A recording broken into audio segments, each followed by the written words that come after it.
This is the sheet. Okay, I'd like to call to order the November 25th meeting of the Shelby Township Planning Commission. I'll ask the secretary to call the roll. Certainly. Mr. Snyder? Here. Mr. Long? Here. Ms. Baker? Here. Mr. Apone? Absent. Mr. Turner? Here. Chairman Moffett is here, and I'm filling in for Secretary Moore, who is absent, and we have a quorum. Great, thank you. First item is approval of the agenda.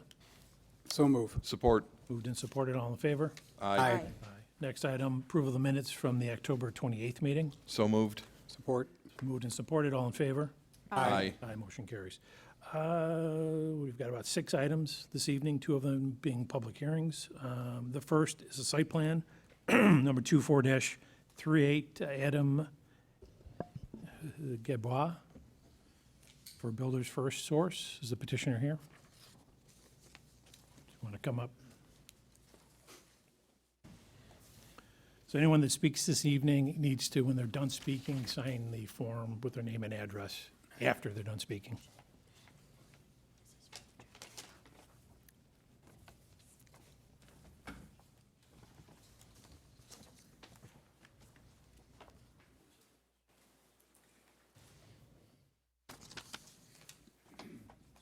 Okay, name and address, and what are you requesting of this body? Excuse me, could you speak louder or turn your mic up, please?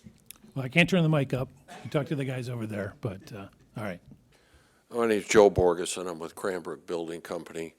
I'm here on behalf of Builders First Source. Adam resides in Denver, and he wanted to be here today, but if he came, he wasn't going to get home for Thanksgiving, so I figured we could do this without him.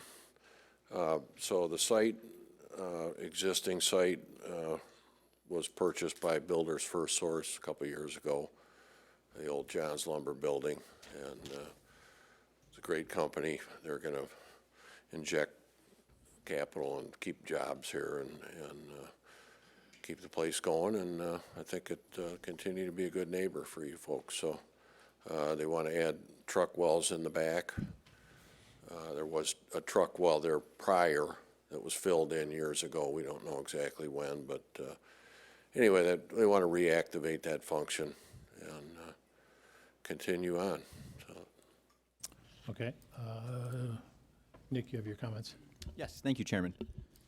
So as the applicant said there, they're looking to do a addition of a truck well on the addition, or the existing Builders First Source building. It's 4 overhead doors on the west elevation there. It's a pretty straightforward addition to the property. It's a by right use according to the approved use that exists on the property. As far as the plan review goes, it's been through all the departments of the township, and there hasn't been a whole bunch of revisions required, nothing major, mostly just notations as far as making sure everything's labeled appropriately. And I did want to make the Planning Commission aware that the fire department and the building department have noted a few items that have to be addressed internally on the building, and they identified that in my report. However, they have noted as well that that will not impact the site plan improvements. So you can move forward with that according to the building and fire department. Okay, great, thank you. Does anyone at the board have any questions for the petitioner or our planner? Seeing none, I'll entertain a motion. Mr. Chairman, Mr. Snyder. move to approve site plan number 24-38, Adam Gebois of Builders First Source, located at 52575 Van Dyke Avenue, parcel number 23-07-16-226-025, located south of 24 Mile Road on the west side of Van Dyke Avenue, truck well addition. The approval is subject to the submission of final revised site plans addressing all departmental and planning commission review comments. Support. Moved by Snyder, support by Turner. Any questions on the motion? Hearing none. Commissioner Snyder? Yes. Commissioner Long? Yes. Commissioner Baker? Yes. Commissioner Casale? Yes. And the chair votes yes. Good And luck. I vote yes too, Mr. Chairman. Oh, sorry.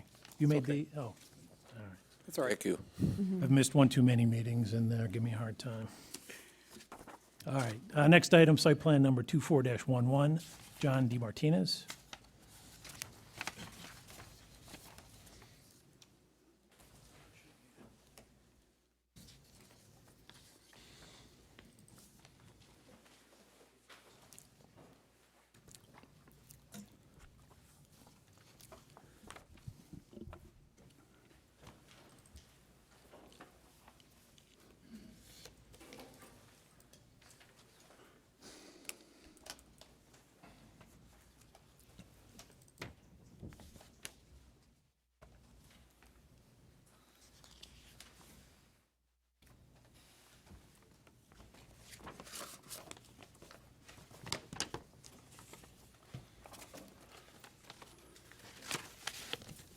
Good evening. I'm Bob Lynn with Urban Land Consultants. I'm here this evening asking for a site plan approval for the DeMartinez Brothers. So if you have any questions, I'll try to answer them for you, but we've been kicking this project around for a few years. I think we've got everything taken care of, so. How about give us sort of a big picture of what you're proposing? All right, if you're going to travel, you need the mic.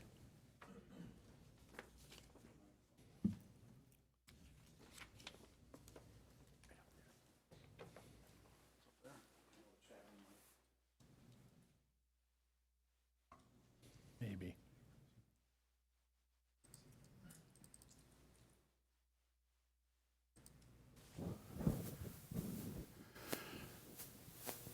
Okay, good evening. I'm Bob Lynn with Urban Land Consultants.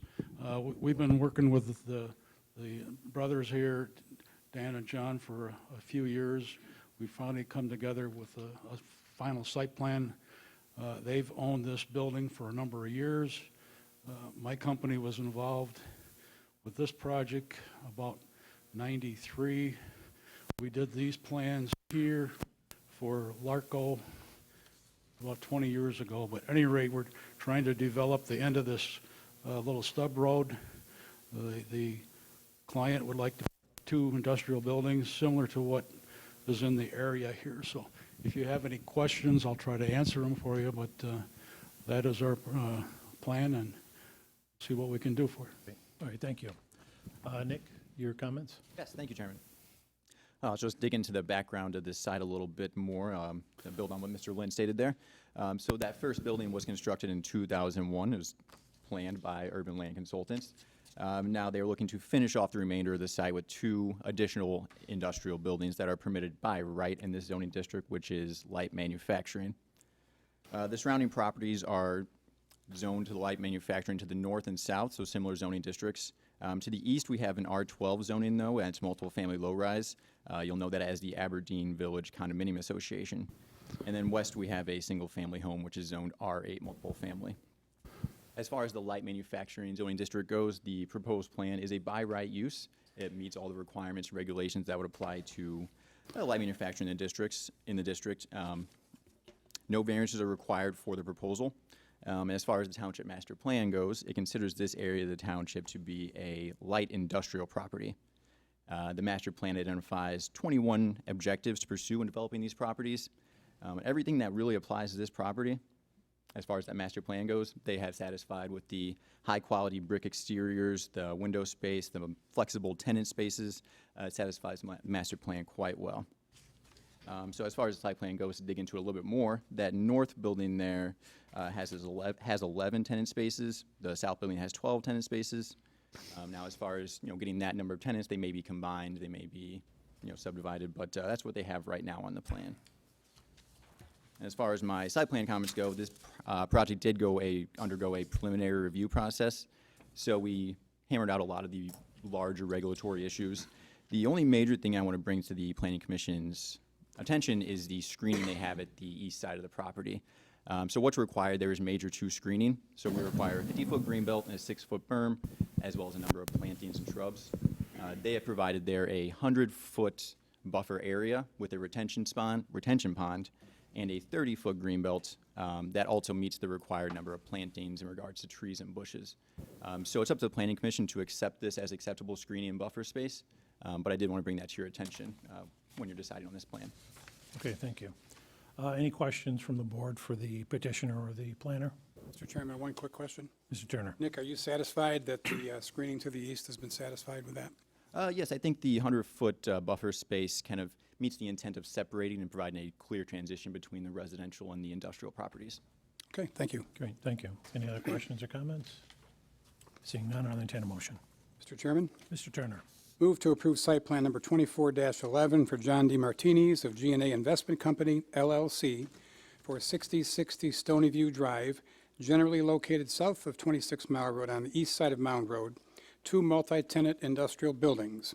This approval is subject to the applicant submitting revised site plans addressing all departmental and planning commission comments. Support. Moved by Turner, support by Snyder. Any questions on the motion? Hearing none. Commissioner Turner? Yes. Commissioner Snyder? Yes. Commissioner Long? Yes. Commissioner Baker, Yes. Commissioner Casale, Yes. Chair votes yes. Good luck. Thank you. Next item, site plan number 24-28, Ali Majid for Ishtar Wholesale. Thank you.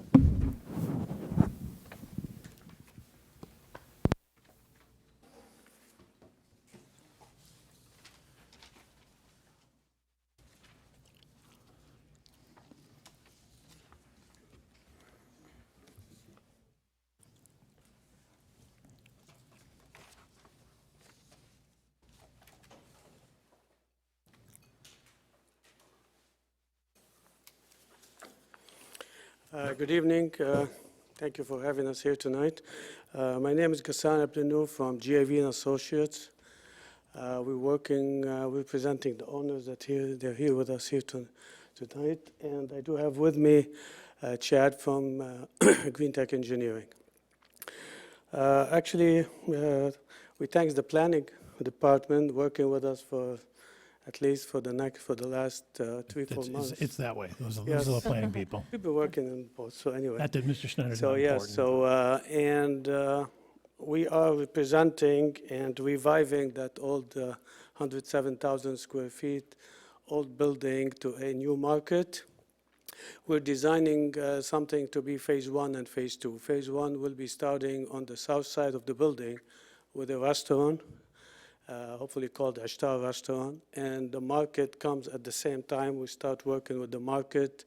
That includes a lot of sale, goodie area, bakeries, selling food. It's all carry-outs and part of the process. The building itself will be, actually, we're going to do a major refacing for the whole building from outside, new materials, new entrance, make it a little bit higher, make it a little bit more attractive. We have different materials we're using. Some of it is painting, some of it's new siding, some of them it's new materials on the front. And we're reviving the whole process. And also we're working a lot in the parking lot. The parking lot, we're adding a lot more islands. The township required with the landscaping departments to add around 80 trees. And we're working with the grading, with all the curbing around the property. And we're just meeting most of the requirements. I think the phase 1, that where we're putting the restaurant on the east side, we're putting a little addition where the little courtyard existing and adding it to the restaurant. And that will be our phase 1 part of the project. Once we open the restaurant, we start working on the other side in the back and the rest of the building. So we're going to start working on the parking lot facing that restaurant and go back to the east side of the building. And I will answer any questions you have, and we're excited about this project. Right. So the entire facade will be done under the phase 1, during the phase 1? We're working on phase 1 for the facade. So the entire- at the entire- least the south side, and we're going to start going. But the facade will be part of phase 1, so The entire facade? most The of it. facade yes. of the entire, Yes, building. we're working on, at the entrance, we have to work with for the entrance, we have to work with actually with the market. So there's some work will be done with the market, but cleaning the facade and making it work will be part of phase 1.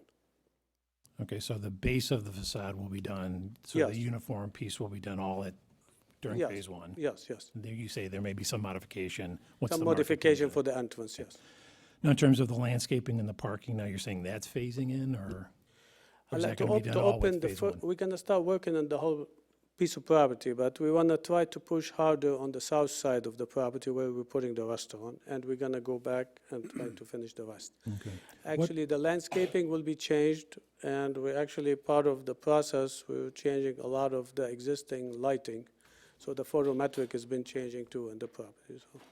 Okay, so, part of the concern is that, say the market doesn't happen, and we've got a half-done facade or a half-done parking. No, we're working on the whole thing, but we're pushing more effort at the south side, but we're working on the rest of the Okay. building. What percentage of the square footage is going to be the restaurant, and what portion for the market? Actually, there is one existing part of that building, is around 10,000 square feet, is used for storage right now in one corner. The restaurant will be around maybe around 10,000 square feet, and the rest of the market will be put in So the about other side. 100,000 square feet of market? Ma- the market will be around like 80,000 square 80,000. feet. Okay, all right. To the planner for her comments? Thank you, Chairman Moffett. We have been working with the team here for the Ishtar Market and Grocery Store. It has undergone a preliminary review. However, there's still some items that have not been addressed. The photometric plan needs to be revised to meet our ordinance standards. Also, the canopy lighting, there is an accent feature at the southern portion, at the entrance where the restaurant or cafe is. Yes. And also where the grocery store is going to be, there's a nice canopy feature. However, it is, LED lights are proposed for it to accent it, and that is not permitted in the zoning ordinance, so that'll have to be revised. So that's part of the photometric? That's correct. Some of the fixtures as well need to be shielded, so, you know, Actually, most of the picture, most Hang of on, the hang on, lighting hang on will a be second. shielding. Let her make her comments, and then you can respond, okay? some of the building light fixtures are not shielded. They are exposed lighting features, so that may also, those will have to also be revised. As you know, the brick will require planning commission approval. They are proposing to paint it, so that is one thing. If the planning commission is good with that, they would have to move to allow the painting of the brick.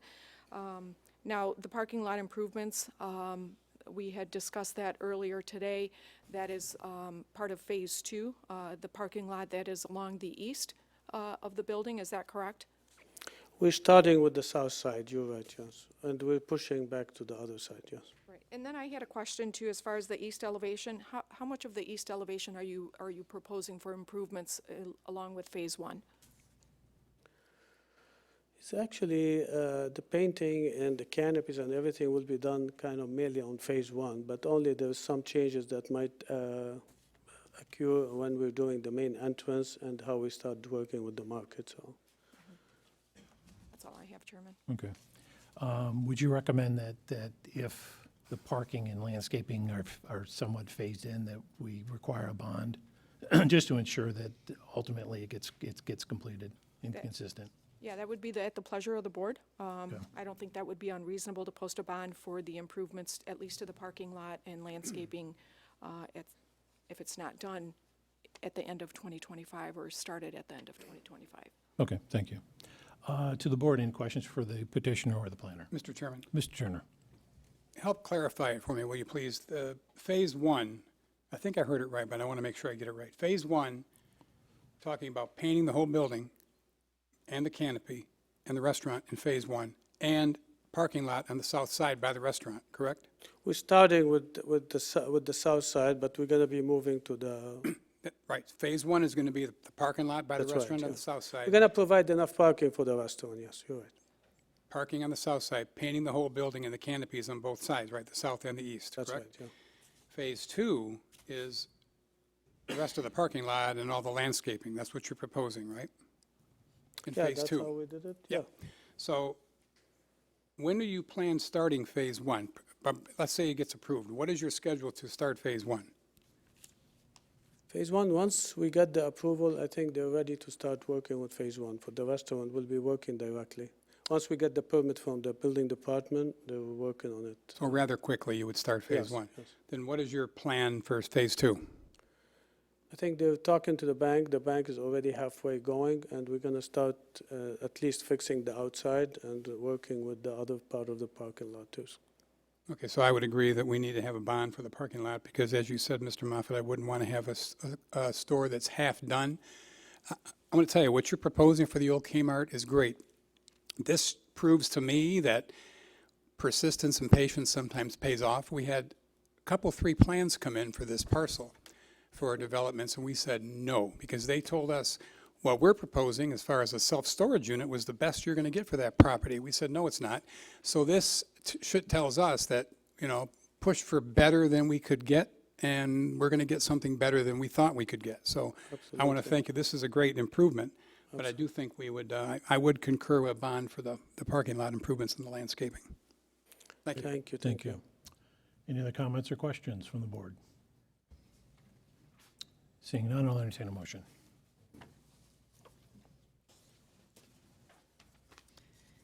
Mr. Chairman, Mr. Turner?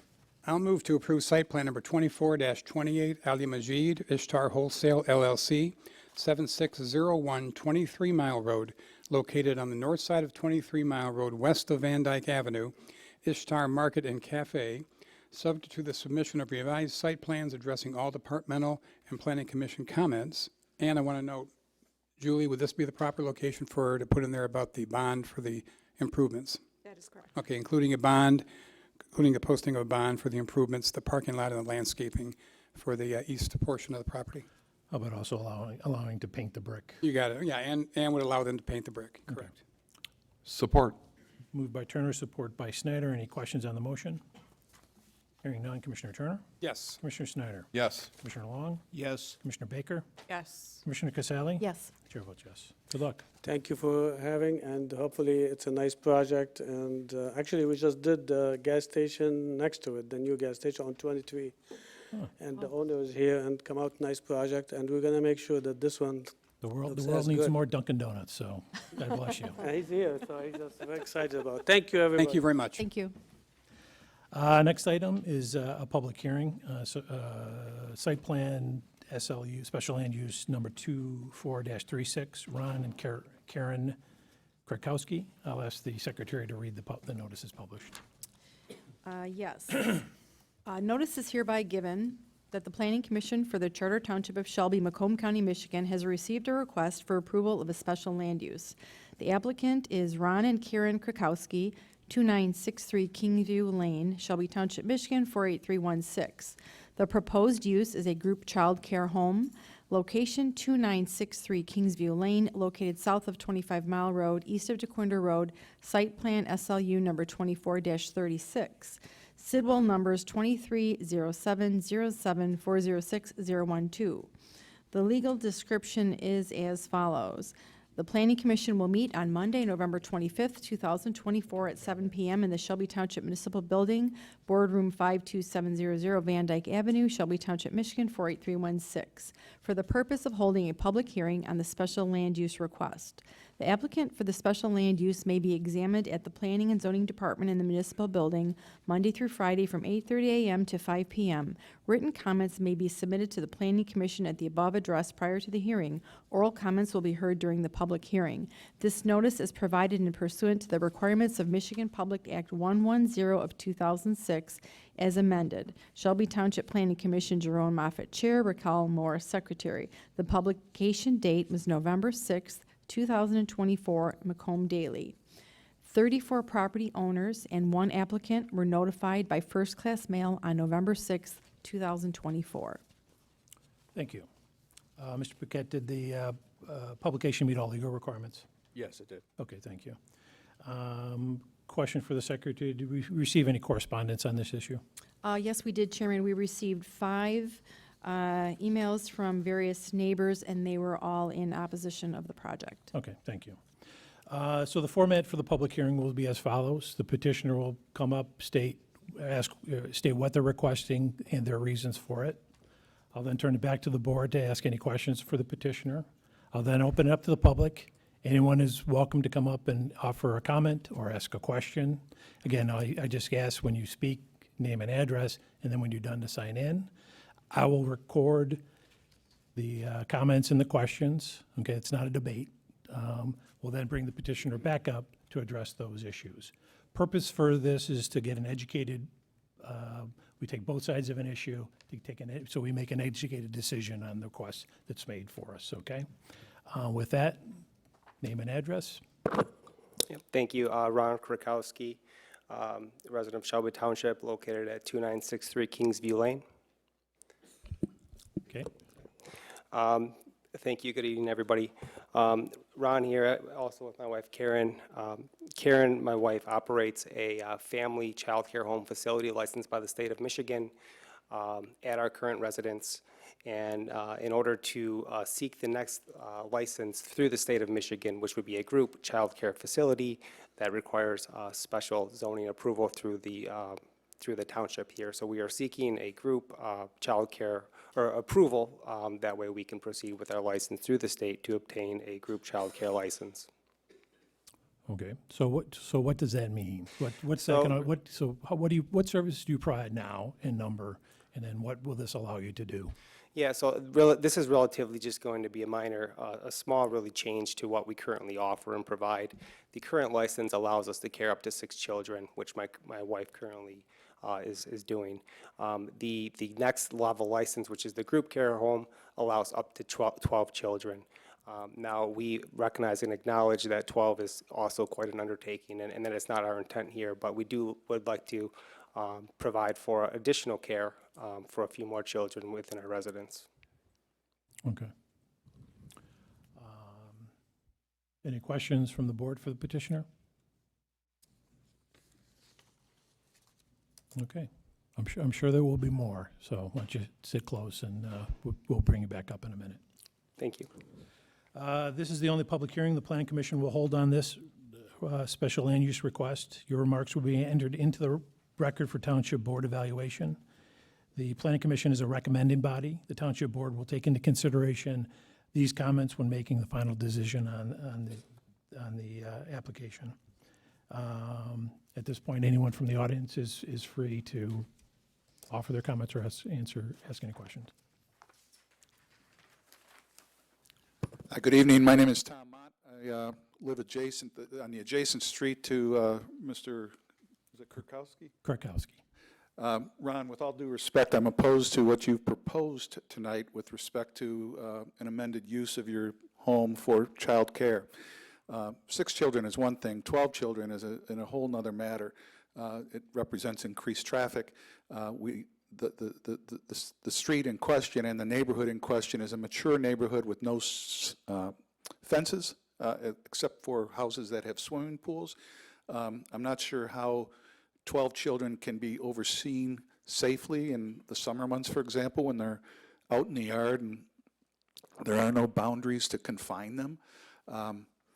That would be a concern. The increased traffic would be another concern. There's several in-ground pools in the neighborhood that, while fenced, would represent a real curious attraction to small children and a potentially very much a significant hazard. And finally, I'm of the opinion that a commercial business should be limited to a commercial facility, insured, licensed as such, not a neighborhood where, frankly, I'm not interested in the increased level of noise. Thank you. Okay, thank you. Anyone else?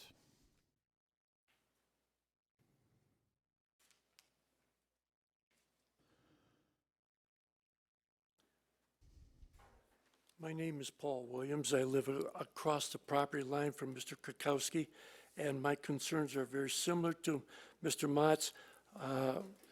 Several things are in my mind. I've lived in this subdivision for 50 years, and it's always been a single-family property, no businesses, and I don't believe now is the time to start changing that. I don't know what the laws allow, but again, 50 years is a pretty good idea of what we started out with and what we are currently at, not wanting to change it. I sent my email to the Planning Commission expressing my opposition.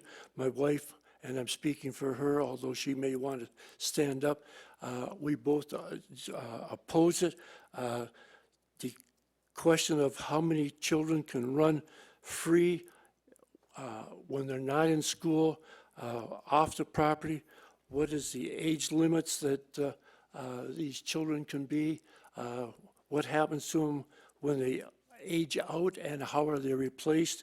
There's noise that children running around are not necessarily quiet, but again, out of my backyard, off my property line, I've had occasion in the past to have lots of noise that I've gone over and talked to some neighbors about and had them tone down the things that was happening. Loud music, excessive children running around, private families at that point. I don't know where you go when you go from 6 children up to 12, and then step 3, is that more than 12? Where do you stop that limit? How many caretakers are there? Are they qualified caretakers? How does a man and a wife, husband and wife, handle 6 children or 12 and have any sort of control over them? I've had a couple of children of my own, and I know what a couple of them are. They're quick, they're fast, they're all over the place. How do you control that? How do you keep them safe? As Tom said, how do you keep them away from potential pool hazards, out on the street, running around? There are no fences. The hazard is there, and I don't think the township wants to be committed to any sort of concern like that we could be legally liable for sometime later on. How long can they remain in the house? Is this a September to June thing? Is it 12 months out of the year? When does it stop being a caretaker house and become a mini hotel?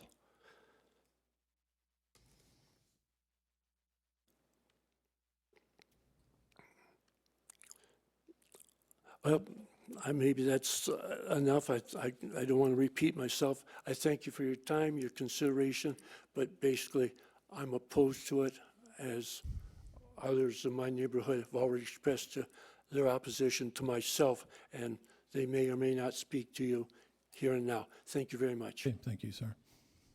Did you sign in? Mr. Williams? Okay. Anyone else wish to comment?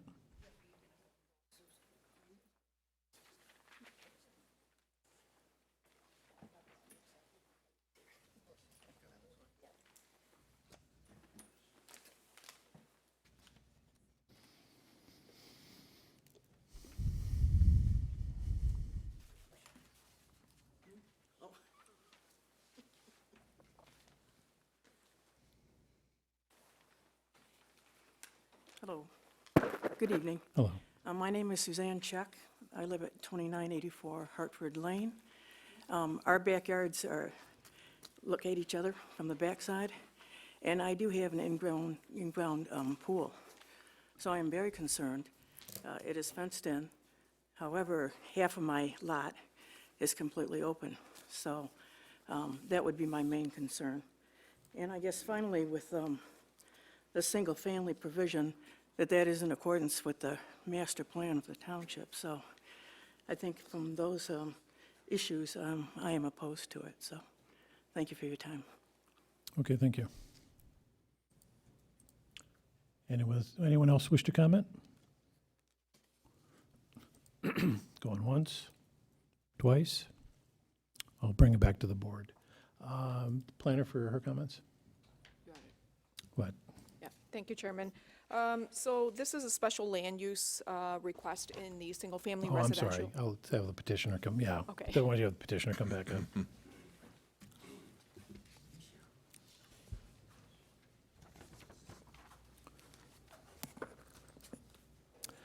So, concerns about sort of safety, I think resonated a little bit.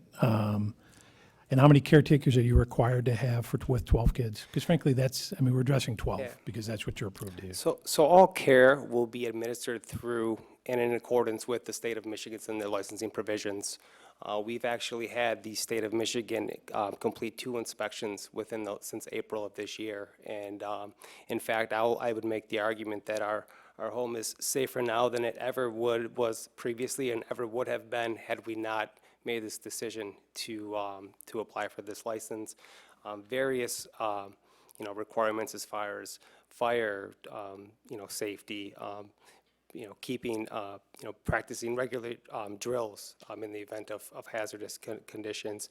The number of there are also care members, actually relatives as well, that are licensed, that are certified through the state as well, had taken the required training classes in first aid, CPR, and also the child care safety trainings as well.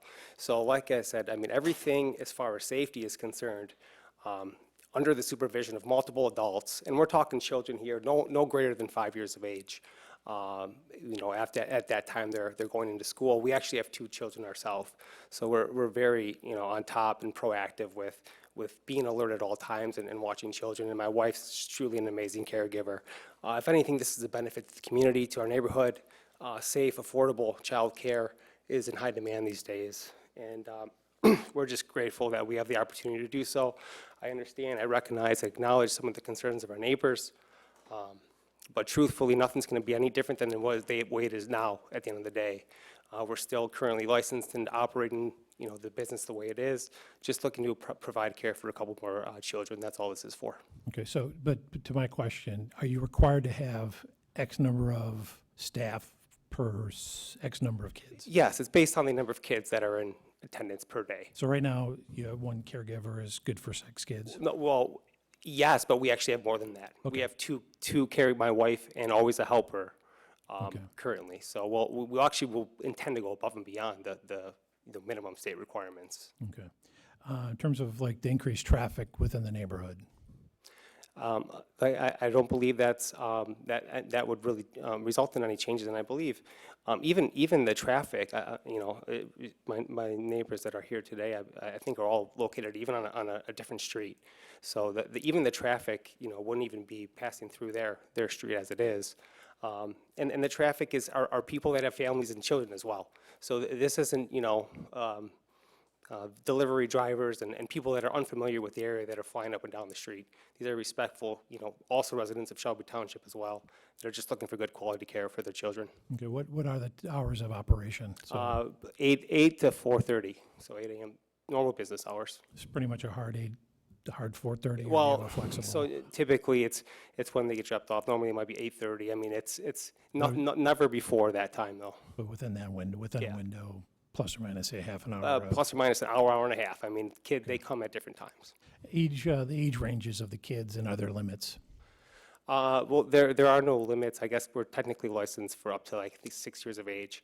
But really, our own limits are once children are old enough to go into school, then we don't have the ability to care for them anymore. Okay, so these are roughly sort of Very young. newborn, Yeah, a toddler couple years to- old, 3 years old. Okay, till 4 or 5, okay. So some comments about excessive noise, and with that, I mean, the kids, and then also, were there some family gatherings that are related? Yeah, I'm not really sure what those comments about. I think they might have been for maybe some unrelated matters. You know, during summer hours, of course, if it is nice outside, there may be times when the children are taken out, but that isn't for an extended period of time. It's just to get some fresh air and some daylight. You know, especially nowadays in the winter and the cold, nobody's going to be outside. And even when people are outside, you know, they're under the supervision of multiple adults, and you know, I can speak for myself having children. If my children are going to be causing a scene or inside, and you know, then that's time to bring them in. It's you know, we're very respectful of the neighborhood, the community, and you know, nothing would ever change, you know, should this get approved. Okay, this is a year-round activity, so you have the kids? Yes, year-round, yes. Yeah, okay. There was, in terms with the safety about in-ground pools, I mean, how much time do the kids spend outside? And I assume they're always supervised. Yeah, absolutely. And, you know, if it is nice, you know, 20 to 30 minutes max. Okay. And that whole area it's also, although there's not fences, it's kind of barricaded by big arborvitaes and trees. It's almost like a very wooded area. So but our property is kind of surrounded by that. So we kind of have makeshift barriers, fences, like just little plastic fences that can pop up and just kind of keep, you know, kids in a confined area, so as to not allow that opportunity to stray from there. Is that a consideration the state makes when they review your site? Oh, absolutely, absolutely. Okay. I think that's what I gathered. To the board, any questions or comments? Yeah, Mr. Chairman? Mr. Turner? Mr. Kirkowski, let's go back to the fence issue for a minute. You had said the state came out and gave you 2 inspections. Did they have any comments, the fact that you don't have a fence in your backyard? No, sir. Because we all know kids can be very unpredictable at best. And I know, so how do you go about supervising to make sure, let's say you have 6. 6 is a different animal than 12 or 10 or even 8. How do you supervise to make sure the 6 don't skirt through the arborvitaes across to your neighbor's yard? Yes, as I mentioned, we have makeshift barriers. So, I mean, they're plastic, you know, almost look like a fence, and they pop and they go open. And you know, 2 of those, you can confine a large area just like this, and, you know, with multiple adults on both sides. So where are those? Because I didn't see those when I was out there yesterday. Are they No, behind the they're in our trees? garage. No, they're, Oh, okay. you can move them all over the place. They're So very you put them convenient. out when the kids go out? Oh, yeah, absolutely. So how long are they out there on a good day? No more than 30 minutes. Okay. So explain the pickup and the drop-off procedure. Now, they raised issues of traffic, which is a concern when you have kids also. Explain pickup and drop-off procedure and how it could impact traffic if you're doubling the amount of cars that could potentially come to your place. Pickoff, drop-off is very simple, not much different than anywhere else where, you know, you're dropping your kids off at school. You know, parents will pull up, drop their kid off. They might be there for 30 seconds to, you know, a couple minutes if they're just making small talk, but it's, you know, very seamless process. It's, you know, not too involved or complex. And that's just the same way as picking children up as well, so. So let's assume I've got my daughter in your daycare. I would pull into your driveway, drop her off, back out and leave, correct? Or you could even Park pull on up the in front of the street. Yeah, there's options. But it's not like you're going to be there any length of time blocking traffic or anything. Oh, absolutely not. Okay.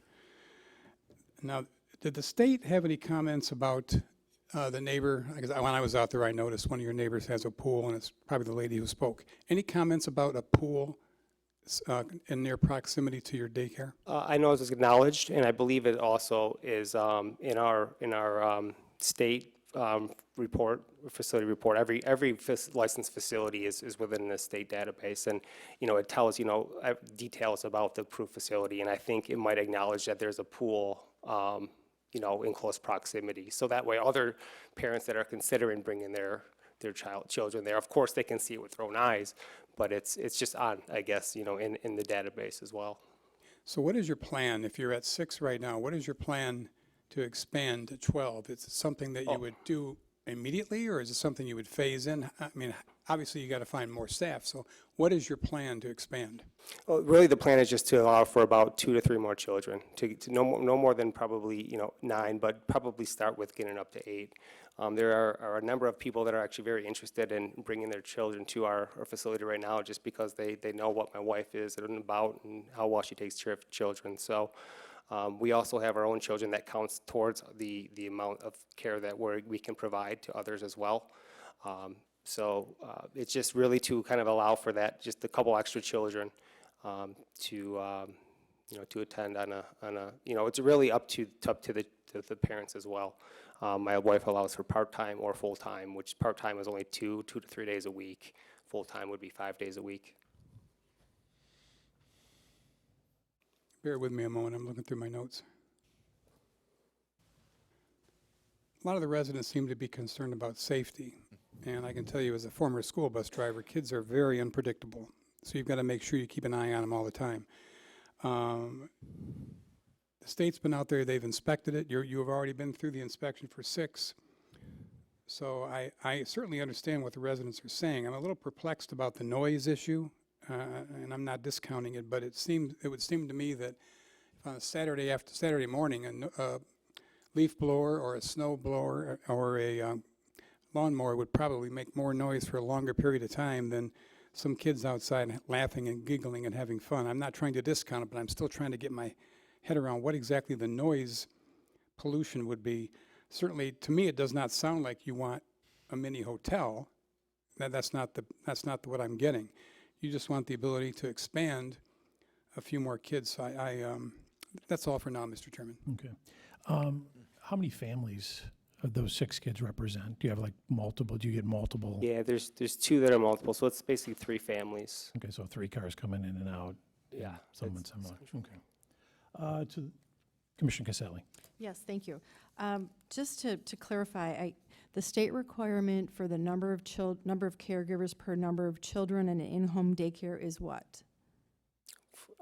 Can you maybe, I'm sorry, can you What rephrase is the question? 1 caregiver per 6 children, or what is the state requirement? I'm just asking.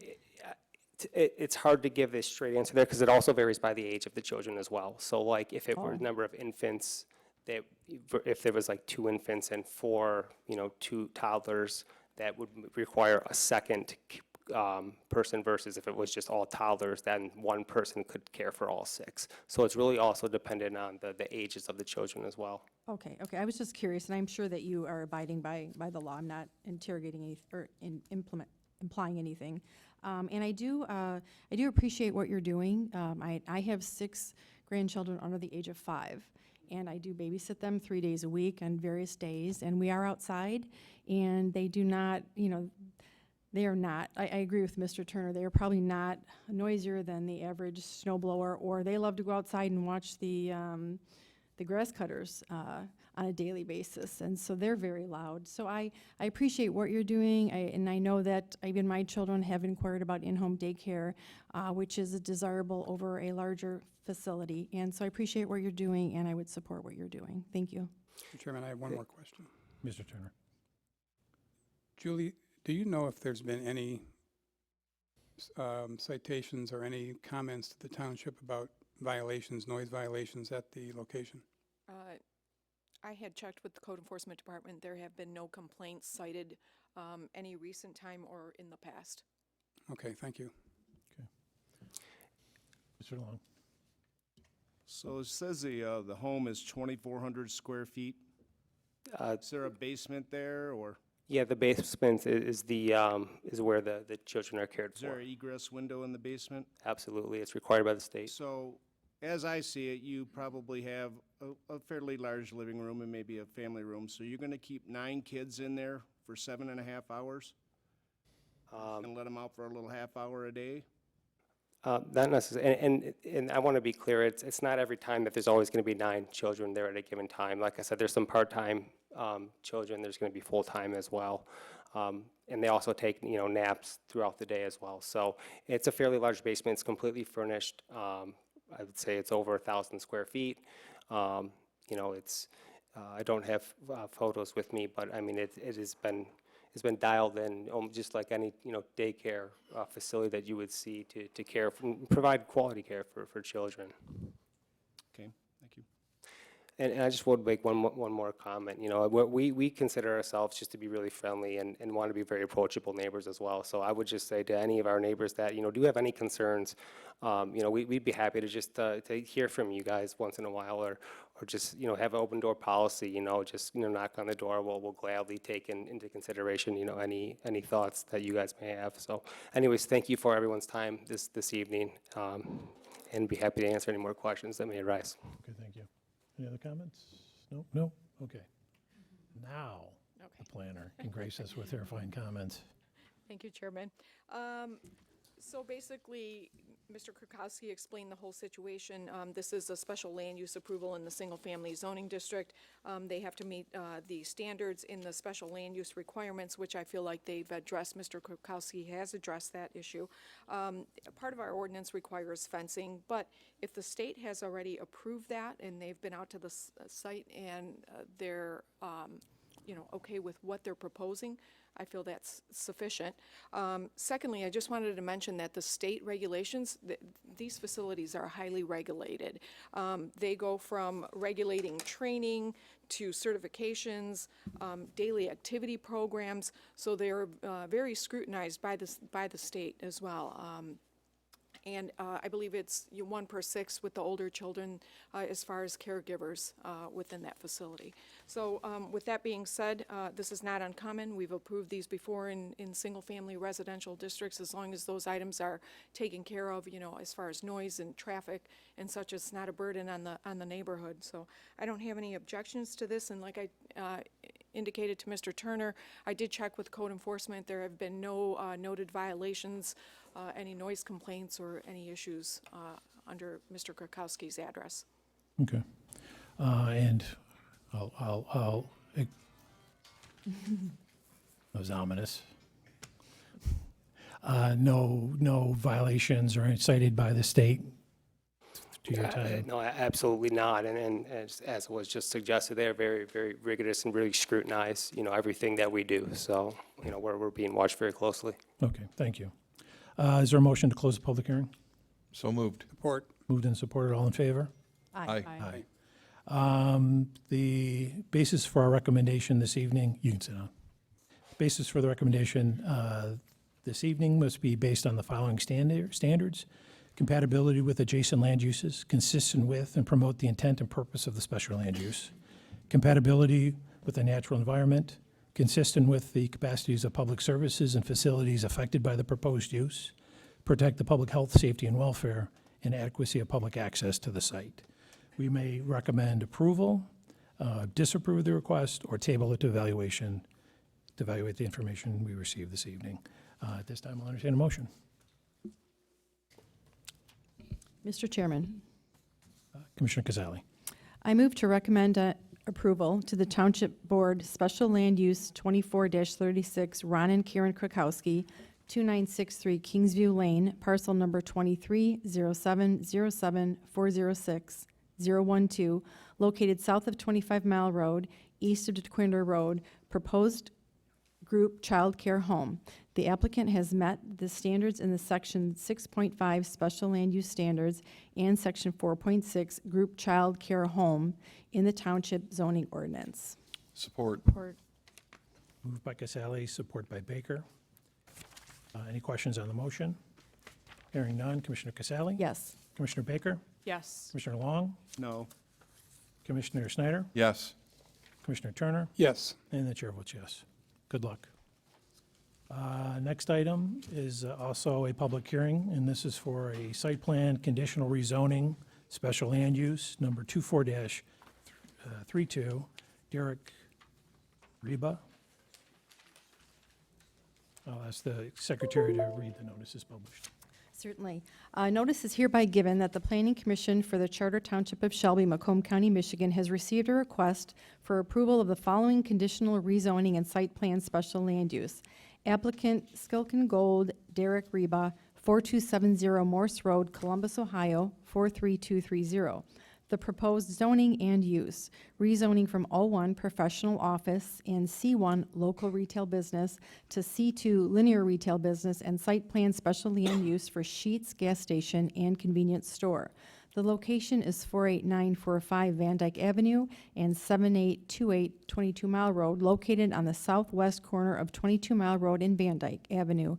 Conditional rezoning and site plan special land use number 24-32.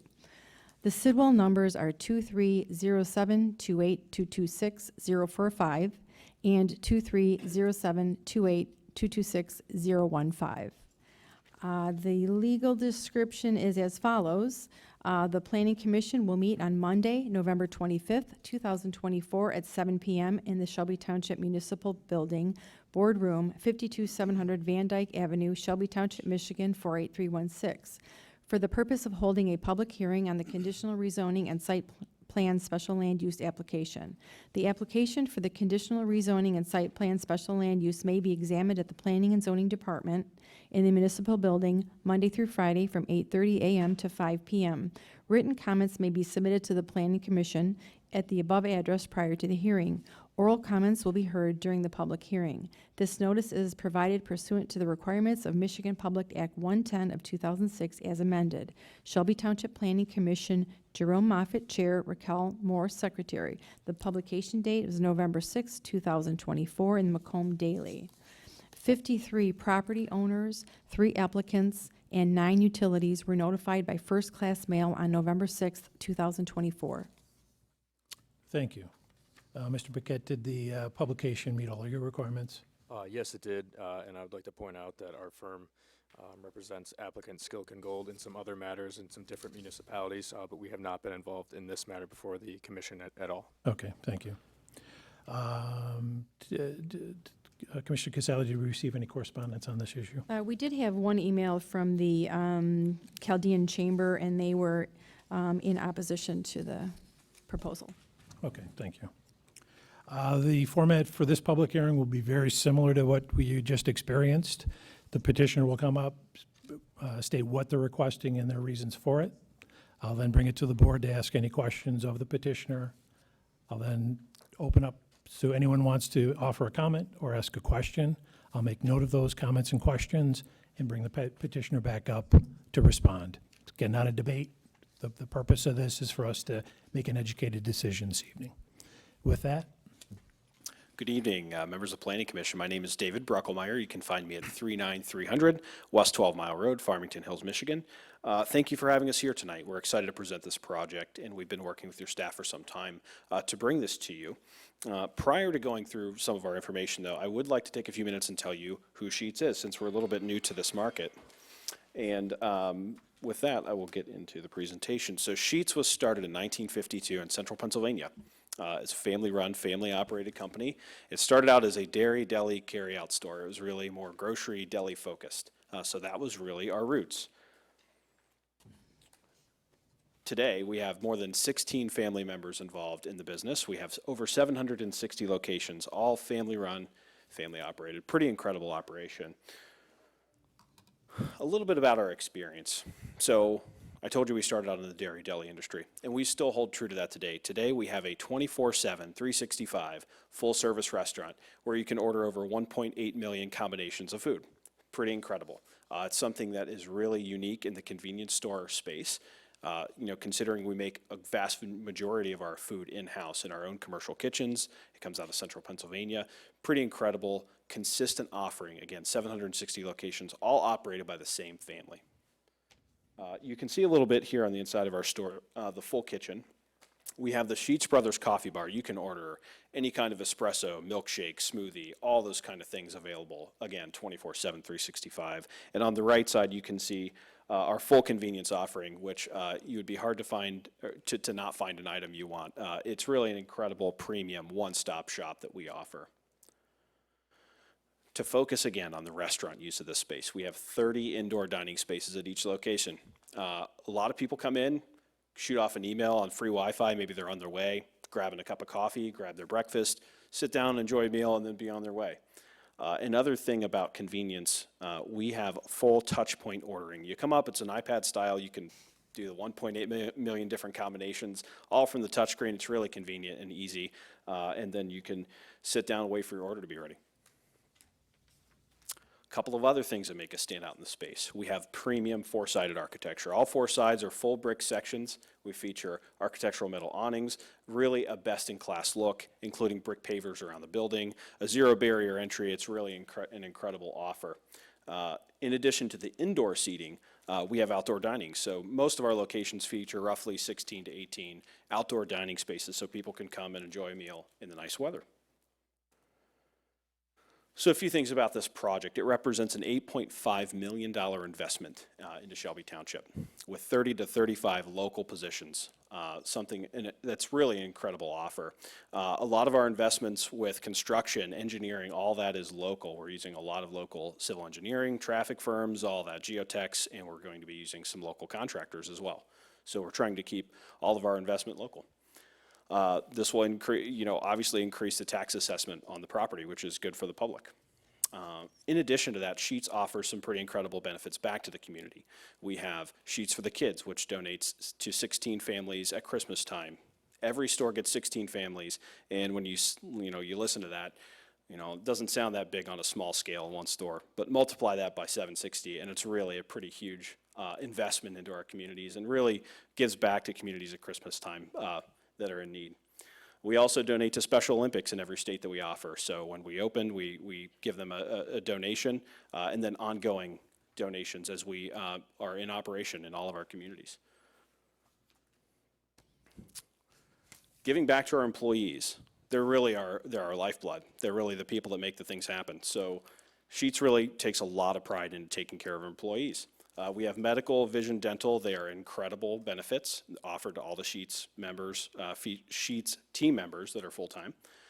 Paid time off, parental leave, short-term, long-term disability, all of those benefits are offered to all of our employees. A little bit about our DNA. How do I prove that we are the company that we say we are? Well, I would point to you that Great Places to Work and Fortune magazine have named us one of the best retailers in the country for 10 years running. We consistently rank very highly in the Fortune list, as well as some of these other accolades you see here. But it just gives you a little bit of context into how good our culture is and how much our company really cares about our employees, because the employees are the ones that fill out these surveys, and they're the ones that keep having us win. With that, again, we've gone through the request tonight to rezone into the C2 district. We have a 6132 square foot restaurant, convenience store, and fuel station. Again, you can see the existing site here, 22 Mile and Van Dyke, southwest corner. You can see the commercial there on that southwest corner, as well as some other commercial around this property. Really quickly looking at our building architecture, what we're offering here is our prototypical, top quality architecture. It's got the full brick section, very modern, very top end look. The site plan use, looking up on this screen is facing north, so you got 22 Mile on the top, you got Van Dyke on the east. You can see the 6132 square foot restaurant convenience store located on the south side of the property with the 5 MPDs with 10 total fueling spaces on the north side of the site with parking on the east. And then just to give you a picture into our landscaping plan, we've worked on this buffering, and you can see the landscaping on the west with the majority of the site on the east. Just to give you an idea of what we're going to look like from the road. This is a rendering that we've had prepared that's, to scale and everything, just to give you a good feel of what you're going to be looking at. This is from the intersection of 22 and Van Dyke. And one more. And then just a quick bird's eye view of how that's going to tie into the commercial.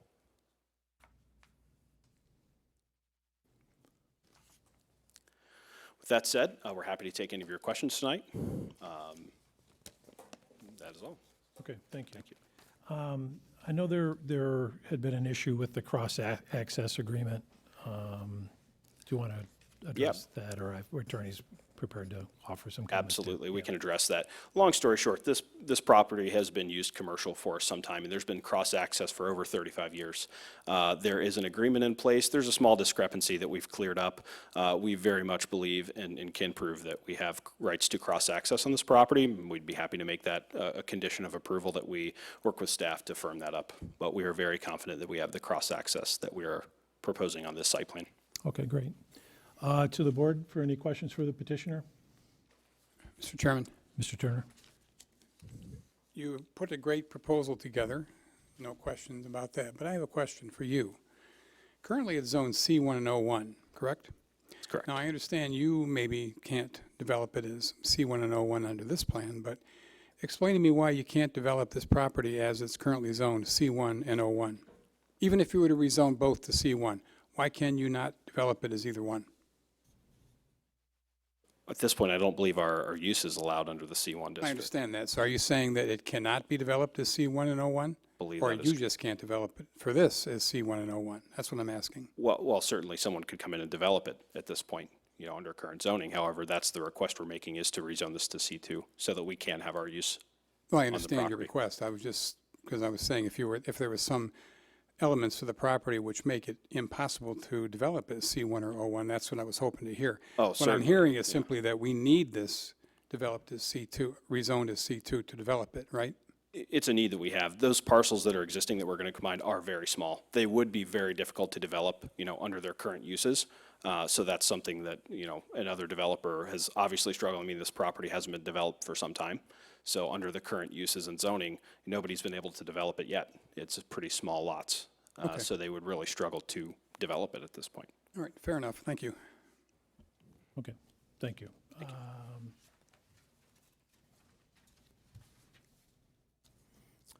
The format for the public hearing, actually, hang on, I already did that. This is the only public hearing the Plan Commission will hold on the rezoning and special land use request.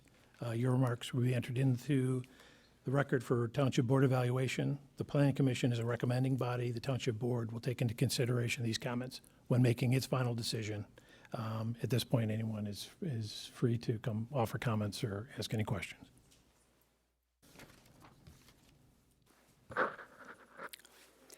Good evening. My name is Tammy Potter. My Pull the address. mic a little more closer to you. There you go. Or up. Yeah, Okay, here? Okay. there you go. Sorry. Good evening. My name is Tammy Potter. My address is 7772 22 Mile Road. I am the small yellow brick house adjacent to this property. Okay. I have a number of concerns where they show, it looks like this entry into the gas station portion, is that on 22, right next to my driveway? I wouldn't want people, mistaking and turning into my property. Another concern is that if it's a convenience store, there's going to be alcohol sold. And under the Michigan Liquor Control Code, Administrative Rules and Related Laws, Chapter 5, page 54, Section 503, Paragraph 1, Sentence 1, this is just paraphrasing that sentence, is that it will deny new application for a license to sell alcoholic beverages at retail if within 500 feet of church or a school, where there's a church right on the other side of me, because I'm in between those properties. And as I've stated before, when they've tried to put, come before the board or planning commission to want to put in a gas station, again, concerns for alcohol, concerns for the traffic, how it's going to impact my property. These are all concerns. And what is the cross access? What does that mean as far as how would that affect me, or does that not affect me? Does that pertain to the RV store that used to be ABC Warehouse? Yes, it does. That's because they share like a Right, property exactly, yes. thing there. So that, I have big concerns where that entry is there, because that is like right next to my driveway. That is of great concern. And I've also brought in the past to, again, it brings more traffic, it brings more garbage, it brings just more of all that stuff. So if somebody can expound on these concerns, that would be great. I'd appreciate that greatly. So thank you very much for your time. Okay. Sir, why don't you come up? Yeah. My name is Audric Dabish, address 46555 Van Dyke Avenue.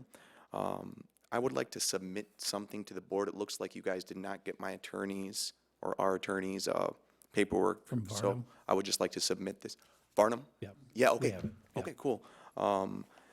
I would like to, I'll sign in and everything after I'm done. So I am in opposition of the planned rezoning of these two parcels. Me and my family have lived and worked in the community for over 30 years.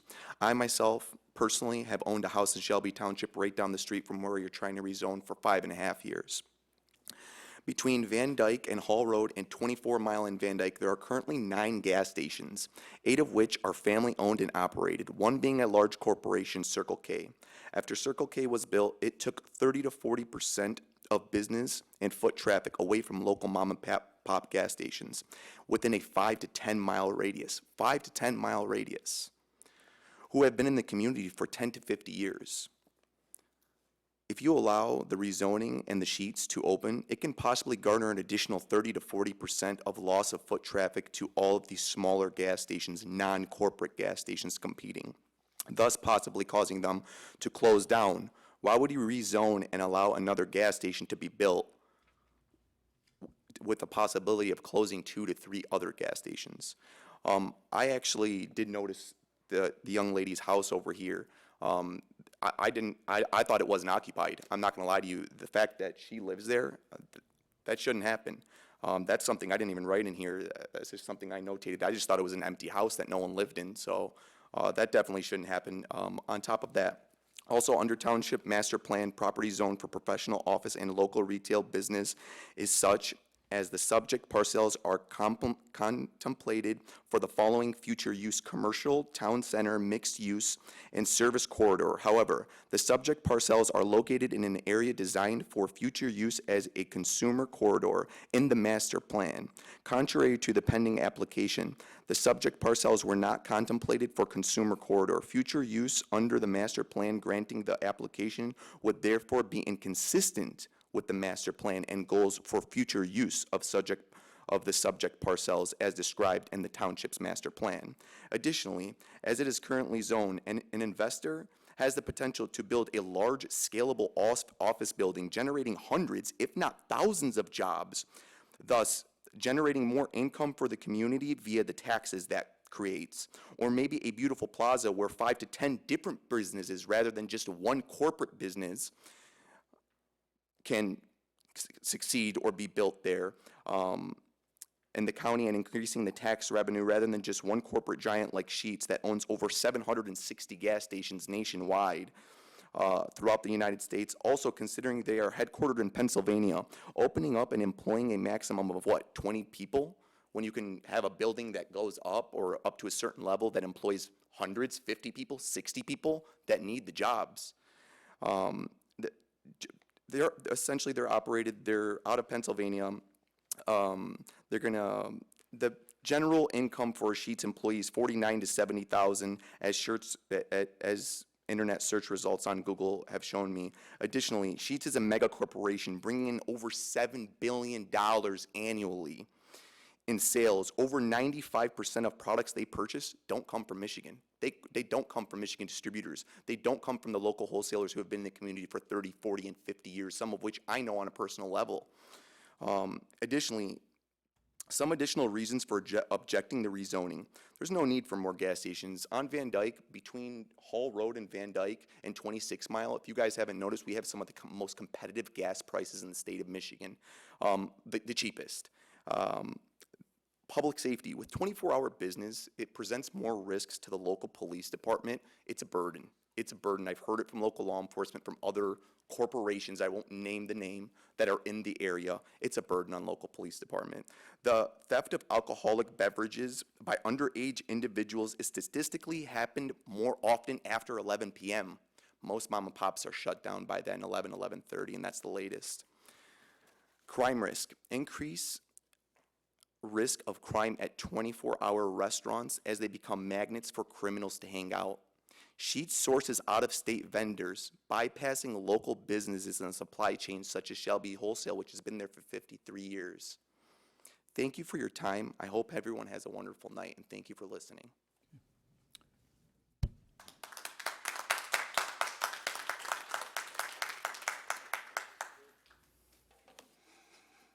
Good evening.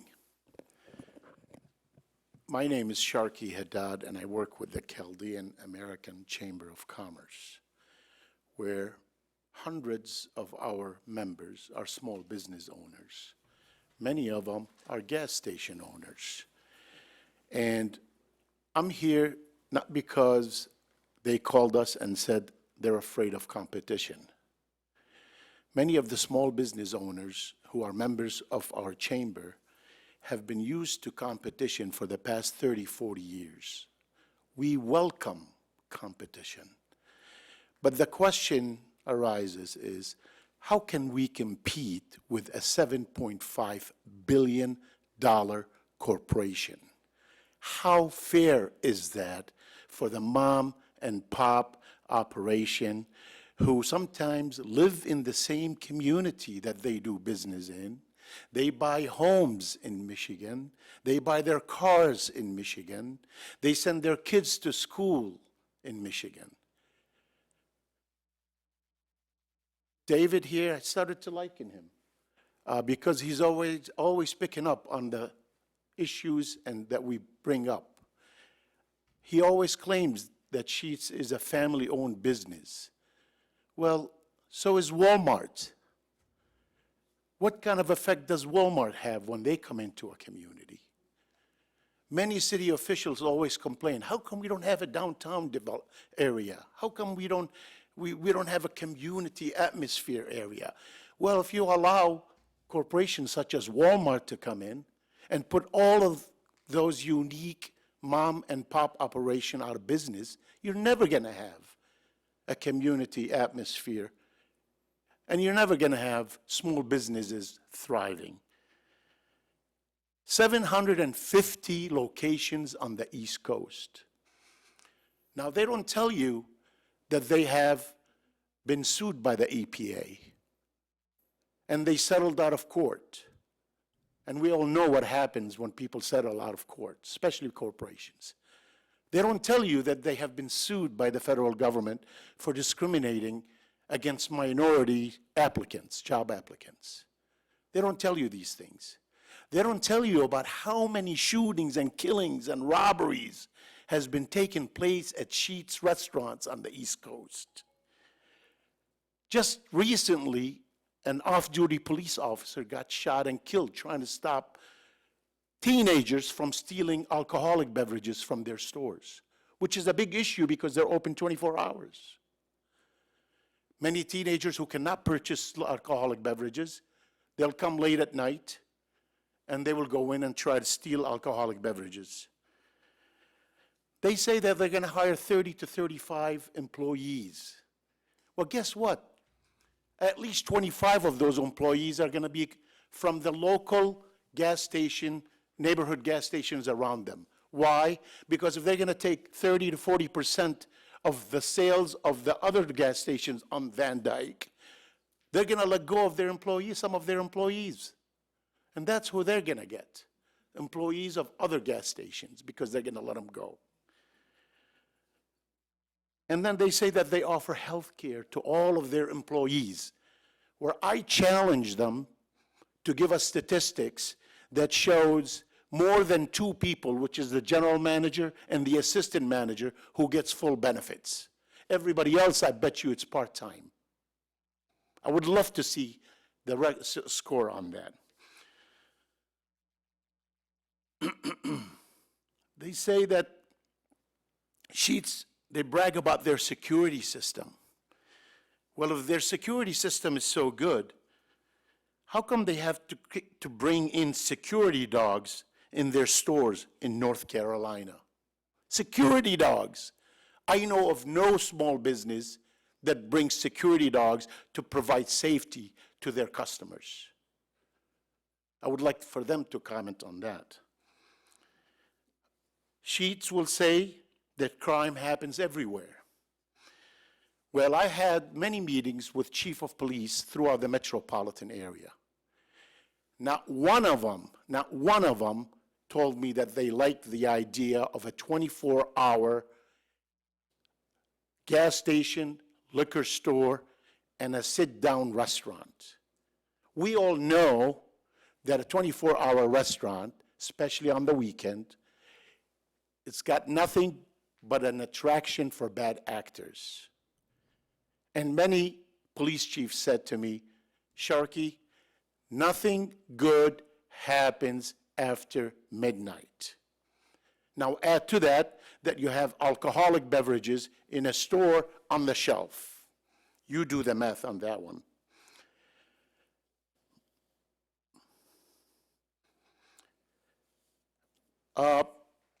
Many residents throughout the Tri-County area said to me, Sharkey, we need more gas stations like we need another hole in our head. Michigan is known as the number 10 in the United States as far as more gas stations than needed per capita. I mean, drive on Van Dyke, you all know, you all drive on Van Dyke. See how many gas stations. What is the value? What value are they bringing by adding another gas station on Van Dyke? How are your citizens going to benefit from another gas station on Van Dyke? Thank you for your service.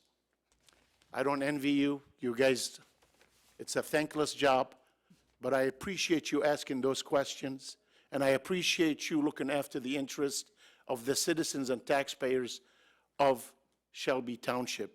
I understand this is just a recommendation, but your recommendation is going to speak volume to the citizens who are watching this on TV.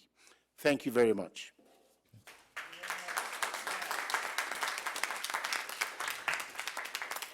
Twisted.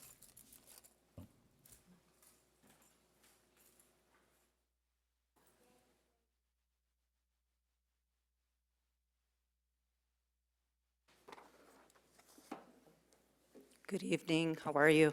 My name is Faye Nummer, another Chamber of Commerce, MENA, American Chamber of Commerce. So we are working with the Chaldean Chamber of Commerce in bringing attention and raising awareness around the detrimental impact that not just Sheetz gas stations, but anything that would be detrimental to small businesses that contribute largely to the economy. The gentleman who spoke from Sheetz, you know, he talked about all the positive impacts of Sheetz, and that's to be expected. But what I want to demonstrate are some of the really concerns that we've had with their introduction into the market. They started in January of this year. They're looking to implement 60 to 80 gas stations in the Tri-County area predominantly. So that's what we're really concerned about, is the number of gas stations, not necessarily just the one at 22 in Van Dyke. What he didn't mention is that they've retained the largest planning and zoning attorneys and legal firms in the state, thereby preventing the small mom and pop shops from being able to have legal access to representation or equitable access to representation. They've also retained the services of political lobbying firms, which, to give them the political influence that they require at the state level, at the county level, at the municipal level. And we've witnessed that, through various interactions and, while interfacing with various municipalities. We recently held a press conference where one of the municipalities denied a small business gas station owner, an independent operator, but, a few months later approved Sheetz. Some of the reasoning they provided to the independent operators, they want to align to the state's net carbon neutrality goals by 2050.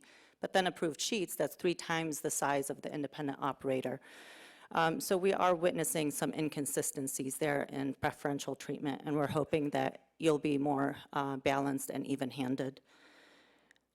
They've also retained the services of a public relations firm to give them some press coverage, positive press coverage, if you've noticed with some of the TV stations as well as the articles that have been put out. That's because it's being paid for, it's by design.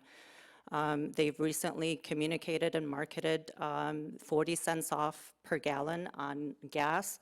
They didn't communicate to residents and to consumers that it's 88 octane that they're selling, which has a higher ethanol content than regular low-grade fuel, which is 15% ethanol. And that does wear your engine. It's not, made for all types of vehicles, so that's not something that they're communicating. So it is very misleading from a consumer protection standpoint. And in terms of some of the other issues, they were covered by Mr. Dabish and Mr. Haddad with respect to diversity. That was included on their PowerPoint presentation, that they're committed to diversity, but they are coming under litigation from the Equal Employment and Opportunity Commission for discriminatory hiring practices. And that is still ongoing. They are still in the midst of litigation on that. And then if I read the master plan, and this is specific, 22 Mile and Van Dyke, this corridor is specifically outlined in the master plan. Properties that are within this district are located along Van Dyke Avenue, south of 22 Mile, which is this is the southwest corner of Van Dyke and 22 Mile. What you envisioned collectively as a body, as a municipal body along this corridor, to strengthen and transform retail corridors, this presents an opportunity to introduce low-intensity research and development type companies looking for buildings with 5,000 square feet or less. These areas also present an opportunity for small business startups.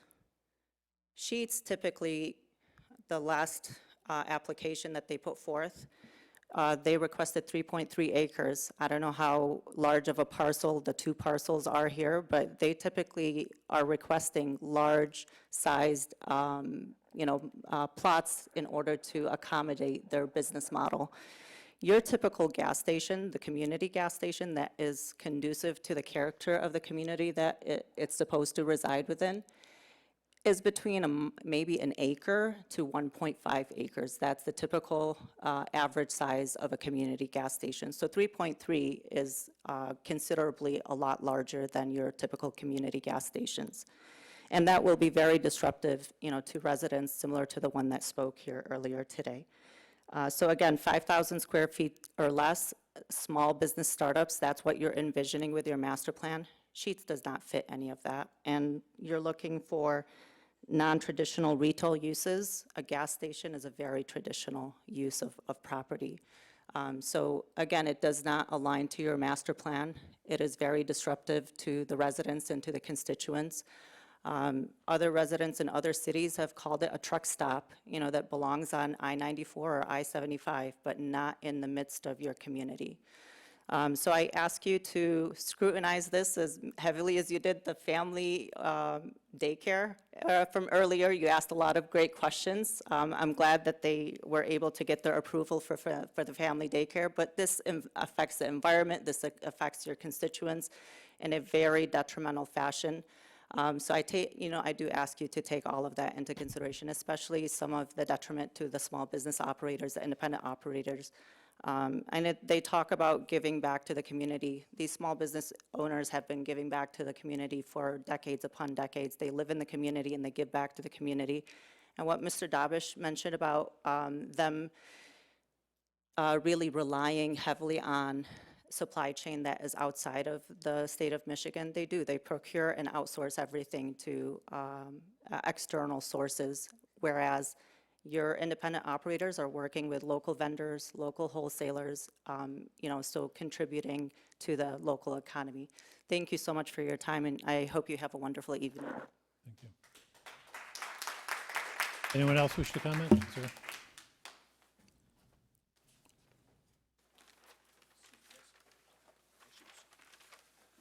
Matthew Karanja, and I live at 49126 Brooklyn. First and foremost, thank you for your service. I serve on a board as well for the township for the last 14 years, and I know what goes through the timing on this. My concern comes as a father. I have 3 children, and 2 are about to start driving. And I also live in Central Park. And if you know where Central Park is, it's just west of 22 Mile and Van Dyke. I'm the president of the Homeowner Association with 800 homes. And there's a concern here because if you drive down 22 Mile going towards Van Dyke from 3:30 to about 6, it's unbearable. Traffic is backed up. So I'm trying to figure how I turn into Sheets if I go there. More importantly, I'm trying to figure out how my kids are going to turn on 22 Mile. We hear the sirens weekly. There's typically an accident roughly about once a week from the sirens that we hear.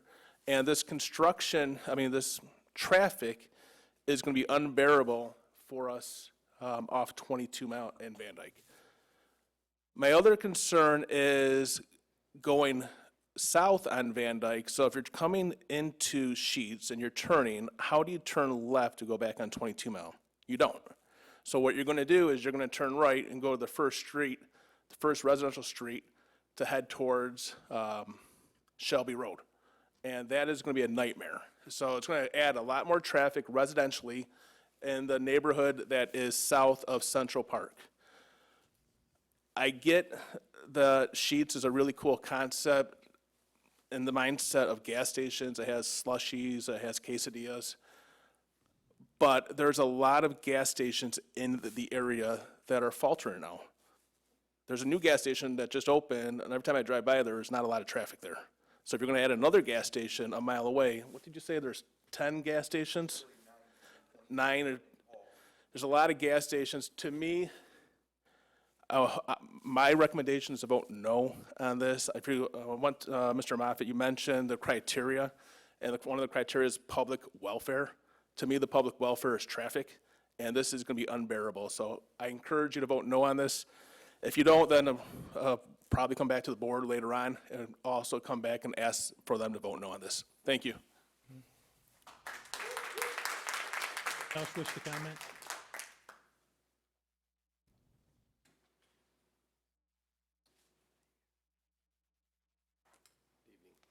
Good evening.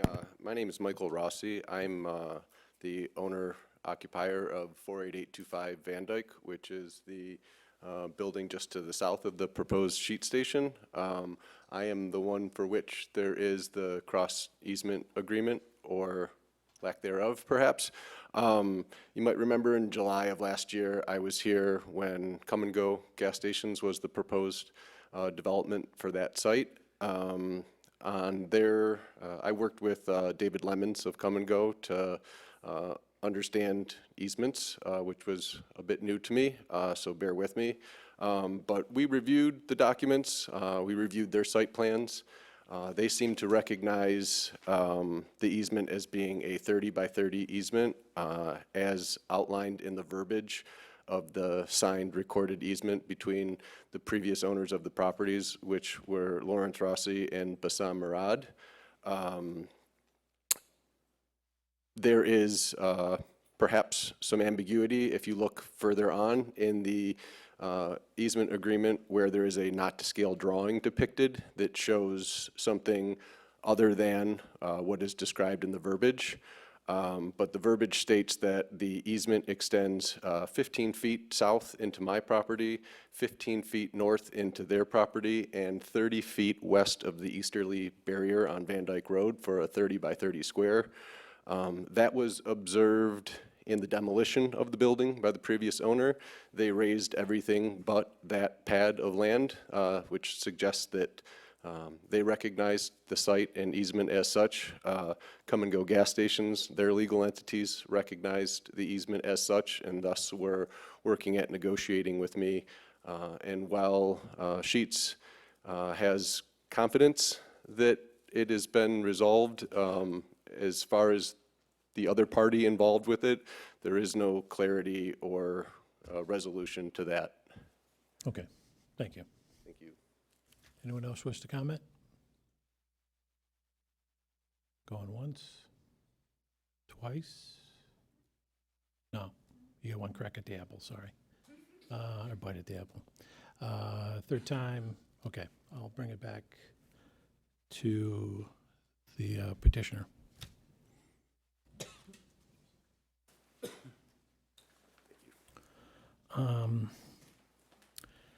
Majority of comments on sort of economic impact on, and I don't know about if you want to broadly answer any of those things, feel free. I think a lot of Absolutely. it was just sort of things for us to consider. If you want to respond, great. Sure, a couple things. On traffic, we are looking at an access management plan. We've been working on that, so we are taking that into account. I would note that a similar situation is on the northeast corner, and I don't believe there are any current issues that are, something that are outside of the norm. This is a busy intersection, there's no doubt about it. Something about convenience stores and fuel stations and restaurants and QSRs like we have here. They take a lot of traffic off the roadway, capture it, and put it right back on. So for instance, you're on your way to work, what are you gonna do? Are you gonna turn left to go to a fuel station or a convenience store? Probably not. You're gonna find one on the right side on your way, and that's part of the industry. It's something we see, I mean, that kind of speaks to how there are quite a few convenience stores. There's a lot of traffic out here, so crossing traffic patterns doesn't make a lot of sense or convenience for the average consumer. So, that's something that's taken into account with our traffic study and also our business model. When you look at the country as a whole, there's 125,000 convenience stores. The market's incredibly fragmented. There's a lot of competition. It already exists today. For instance, in Southeast Michigan, there are thousands of convenience stores and restaurants, all competing against each other. They're all being successful. There's a lot of demand. That's why. There's a lot of customer demand. And for something like ours, with, the 24/7 convenience and that type of amenity, we do stand out a little bit. We're a little bit different from our competition. We do have the restaurant, convenience store with fuel, all 24/7, 365. It does make us stand out. However, this type of competition already exists in the market, and we just want to be the next level. We're going to raise the bar. I think that speaks to why some of our competition doesn't want us to come into the market. I think they're, not wanting to compete against us. So that's something that we see on a regular basis. It's nothing really uncommon for us.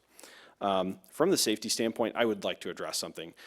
Every commercial user can be subject to some kind of issue on site from a safety perspective. It's something that exists in the world today. That's not something we can control from our internal side. What we can control is having the right presence on site. We do have security cameras. They are monitored 24/7, 365 by Sheetz employees. That's something that sets us apart. One thing I want to note about Sheetz sites. People use our sites for third-party transfers like Facebook Marketplace or something like that. They feel that's safe to come to our stores. Same thing for custody transfers. That really speaks to how secure we keep a lot of our locations. We actually have ex-DEA agents and people from highway patrols write us letters when they retire and say, hey, you guys do an awesome job. People avoid site because they know police and that's the type of security safety we ensure, try to live to every day. So employees that work in our security, it's something that we do take a ton of pride in. We take a lot of forethought into. So I do want you to know that we are, cognizant of that. I keep hearing tonight, we're some kind of truck stop or something of that nature. That's just not true. This site doesn't have any amenities, parking, showers, or anything of that nature to make us a truck stop. I just want to make sure I'm very clear. We can get our delivery trucks here, we can get our fuel trucks, but certainly not a customer that pulls on with a full-size semi. I mean, he's going to be parking there, plugging up our lot. We're going to have to ask him to leave. Like, this is not the type of site that services, large trucks of that nature. I think we've accurately addressed the cross-access agreement. If there's any further questions I can answer, I'd be happy to do so. But at this time, I would refer to either the city attorney or someone else to make that, to make further comment on that. I would be more than happy to offer that as a condition of approval that we satisfy staff that we have cross-access agreement. Okay. With that, one more thing I wanted to note, alcohol sales. We follow all state laws. So if we are able to sell at this location, we would do so as carry-out only, no on-site consumption. So we wouldn't have anybody consuming inside of the restaurant. It would be brown bag, carry-out only. So I just wanted to make sure you understood that part of our nature of our business. Okay. The question was raised about sale of liquor within 500 feet of a church. I would have to refer you to my liquor attorneys. If we can't sell liquor, we won't. We just won't be able to get the license. Okay. Now, and the woman in the yellow house with like Certainly. yep, I didn't forget about you. So, how do you look to delineate her driveway from the driveway so people aren't driving into her? Absolutely. So a couple of things, signage. We have a buffer between the site, so it looks like there's a very clear delineation. I'd refer you to the bottom right-hand corner of the screen. Another thing I'd like to note is that access has existed in this rough location for some time. So, I don't think it's been an issue with a commercial user in the past, and that access is, relatively in the same location. So between signage, screening, and all that kind of stuff, we're going to delineate it, and it's going to look like a commercial curb cut, right? You're going to see something that looks like a business that you're going to pull into. So that's how we're planning to delineate that. Okay. There were some comments made about the percentage of health care you offer to your employees, these EEOC litigation, which may be a condition of being a large corporation. What comments do you have on that? Sure, let's start with the benefits. So we want everybody to be full-time. Unfortunately, in the labor market today, you just can't get everyone to be full-time. However, if an employee does work full-time, and we do have the hours, we are 24/7, 365. Our minimum shift is 3 employees, and our largest is usually about 8. So you do the math, and we have the hours there to support 30 to 35 employees. We would prefer them to be full-time and to have benefits. So we can't control them. We obviously can't force them to work, full-time, but we do prefer them to be full-time and be on benefits. From the EEOC standpoint, I can't comment on ongoing litigation. I'm sure you expected me to say that. However, what I'd like to note is, if you look at the context of our business, family-owned, we have these accolades that are, taking into account minority employees. When you look at all that in context and then look at the lawsuit, I would ask you to make a judgment call on that, and then certainly do your own research, but I can't comment further on that. Okay. To the board, any follow-up quick questions? Mr. Long? Was it 500 feet from a church? Is that what it is? I believe that is correct. Someone said, I can't yeah. remember it. Yeah. Well, Nick's 22nd Street is right across the street. That seems like it would be within 500 feet as well, so. Just curious to know if Nick's 22nd is over 500 feet. It probably is. Question. That's probably over 500 feet, though. Okay. Yeah, that would be over 500 feet. Maybe a quarter mile? Yeah. Again, certainly we'll follow all the state liquor laws, and if we are unable to sell liquor within 500 feet of a church, we will not do so. Okay, thank you.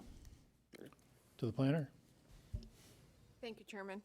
So we've been working with the applicant as far as the site plan goes. It meets all the site plan requirements. They've undergone the preliminary review. There are no variances that are required for this site. They meet all the landscaping, all the parking, all the screening requirements, although the screening is a little bit different that they're proposing. There's an easement along the western property line, so they are not allowed to put the fence right on the property line.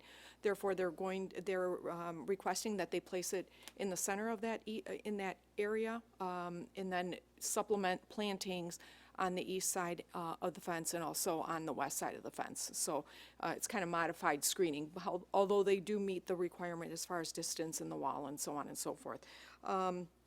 As far as the master plan goes, you know, let me talk about the surrounding development pattern in that area. The shopping center to the north is C2. Obviously, the Circle gas station is C2 as well. I can't think of exactly when it was. I want to say 2014 when the Circle K came in, or 2017 for rezoning and site plan special land use. And again, they were granted the same approval that Sheets is also seeking. With that, our master plan does say businesses that would serve surrounding residential neighborhoods and passing motorists, and also has redevelopment guidelines for this area. In addition to community commercial, this area is slated for commercial, community commercial, which would relate to what they're proposing, convenience store, some sort of auto-related as well. With that being said, also section 4.28 also has some stipulations for gas station centers, and they meet those requirements as well. So with that being said, like I said, they have a write-up on the special land use standards. Those have also been met. Section 4.21 deals with propane sales and outdoor merchandising, along with section 4.26 with restaurants, including outdoor seating. Again, there's a lot of regulations that come into play with this site plan, and they meet all those standards and requirements for that. So with that being said. Okay, thank you. Is there a motion to close the public hearing? So moved. Support. Moved and supported. All in favor? Aye. Aye. Motion carries. So our basis for our motion this evening are the following: practicality of this rezoning request and effect on the surrounding area. Owner's right to use his land. Do current growth and development patterns warrant this rezoning? And is the proposed rezoning in accordance with the master plan? Again, we may recommend approve this request, disapprove, or we could table it to evaluate the information further. At this time, I'll entertain a motion. Mr. Chairman, Mr. Turner. I've heard comments on both sides, and to me, there's just too many outstanding questions and concerns to my liking. So I'm going to move to recommend denial to the Township Board for conditional rezoning and site plan special land use number 24-32. Derek Reba, 48945 Van Dyke Avenue and 7878 22 Mile Road, located on the southwest corner of 22 Mile Road and Van Dyke Avenue. Proposed rezoning O1 professional office and C1 local retail business to C2 linear retail business for Sheets gas station and convenience store based on the following. The applicant has not demonstrated that the property cannot be developed as it is currently zoned. The proposed change in land use is not consistent with the 2017 Shelby Township Master Plan. The proposed use is not designated, located, planned, and to be operated where the public health, safety, and welfare will be protected of the surrounding area. The change in zoning is out of scale with the needs of the community at the site and the zoning ordinance. The proposed use for the site for a fueling station along with a drive-through is not consistent with the development pattern in this area of the township and will have an adverse effect.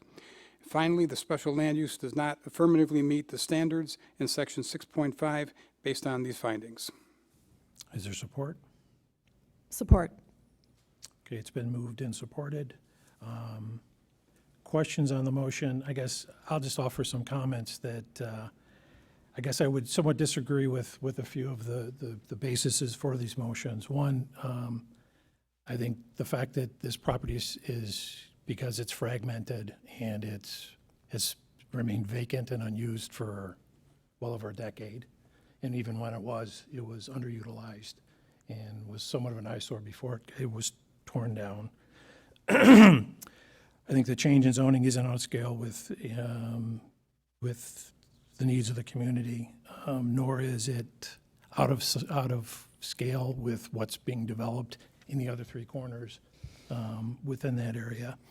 Again, it may not technically meet the master plan, but the master plan, having sit through many of them, is really a guide, and then My family's been out here since 1973, and had we held the standard of 1973, most people wouldn't be living here, and there wouldn't be a lot of the businesses that are here now.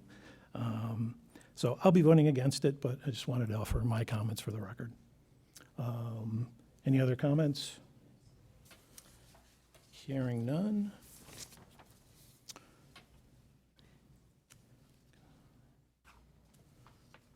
Commissioner Turner? Yes. Commissioner Casale? Yes. Commissioner Snyder? No. Commissioner Long? No. Commissioner Baker? Yes. And the chair votes no. So, Can tied. you clarify that for us then? That means it goes to the board with no recommendation. Okay, next item is site plan number 22-17, Bradley Bagans, SCS Global Contracting.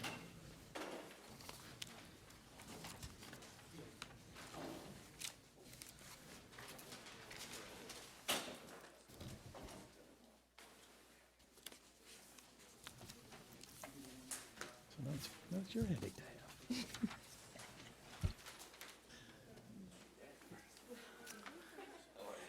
Name and address, please.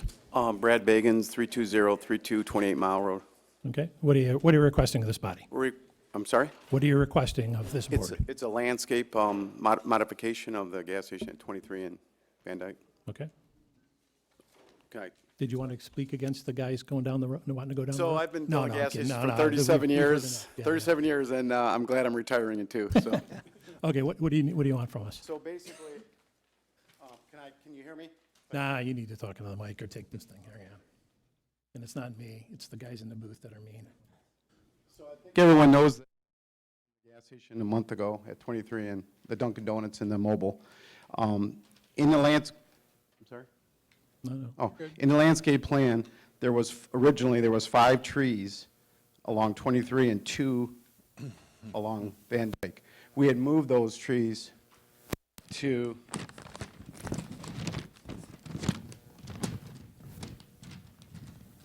we just moved them to the neighbors to the west, the 5, and the 2 to the south by the dumpster. And then, so that's where asking for that modification along with no sprinklers. And the reason there was no sprinklers put in was, to be honest, I didn't think we had to have them. There was an irrigation note and a landscape note underneath the misdig and everything information.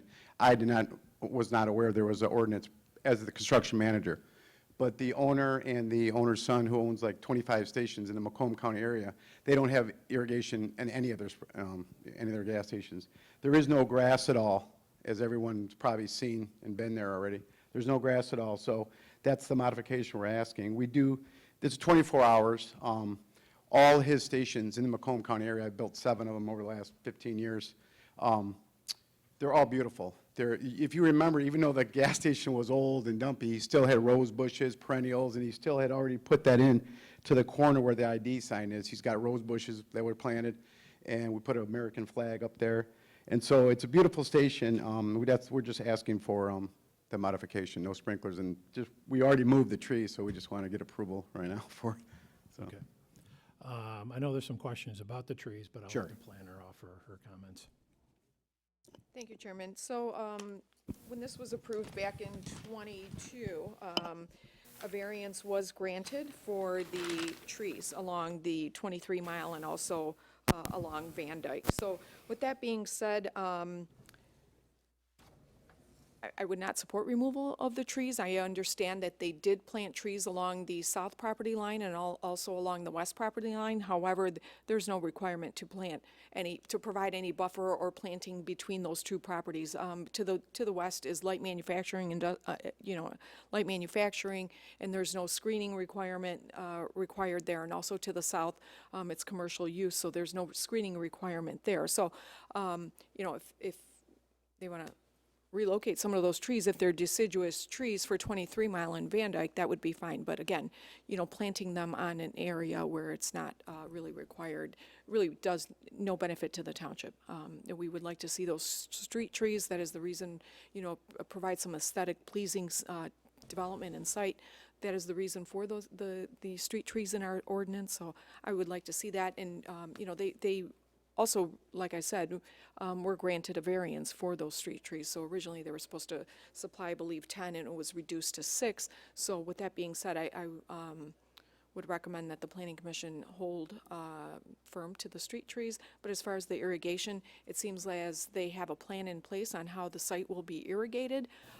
So as long as all the landscaping treatments are living, otherwise, we would ask them to replace those if they're not watered properly and maintained properly. Okay.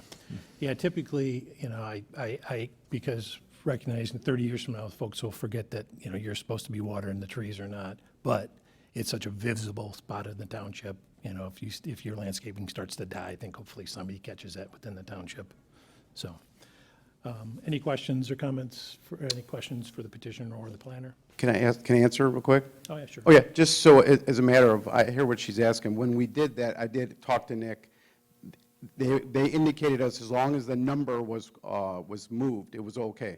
So I did not know this was coming about the trees at all. I'm kind of shocked right now. So we just moved them to the side. The number is correct. We just moved them. And I was, But as you listen to the planner, there's a reason we need them. Well, I understand. Okay, and is that an issue? yes. I mean, I thought can you come up and, yeah. You understand what they're saying, right? Yes. This is Maher, the owner, yeah. Okay, yeah, I mean, it's not like we let you tuck, if you need 10 trees, we're gonna let you tuck them someplace where it's, no one's gonna see them. They're not gonna have the impact. We already gave you a break by going from 10 to 6. So they should be in kind of proper placements. So this is for the 6 trees on, 5 trees on 23 Mile and 2 trees on Van Dyke. and those are the kind of trees, are those the smaller ones? No, yeah, the tree trees. Okay, and was there a visibility issue? What's that? Was there a visibility issue with signage or anything? Yeah, Were those there's trees not a blocked? visibility. They just want trees on the roads.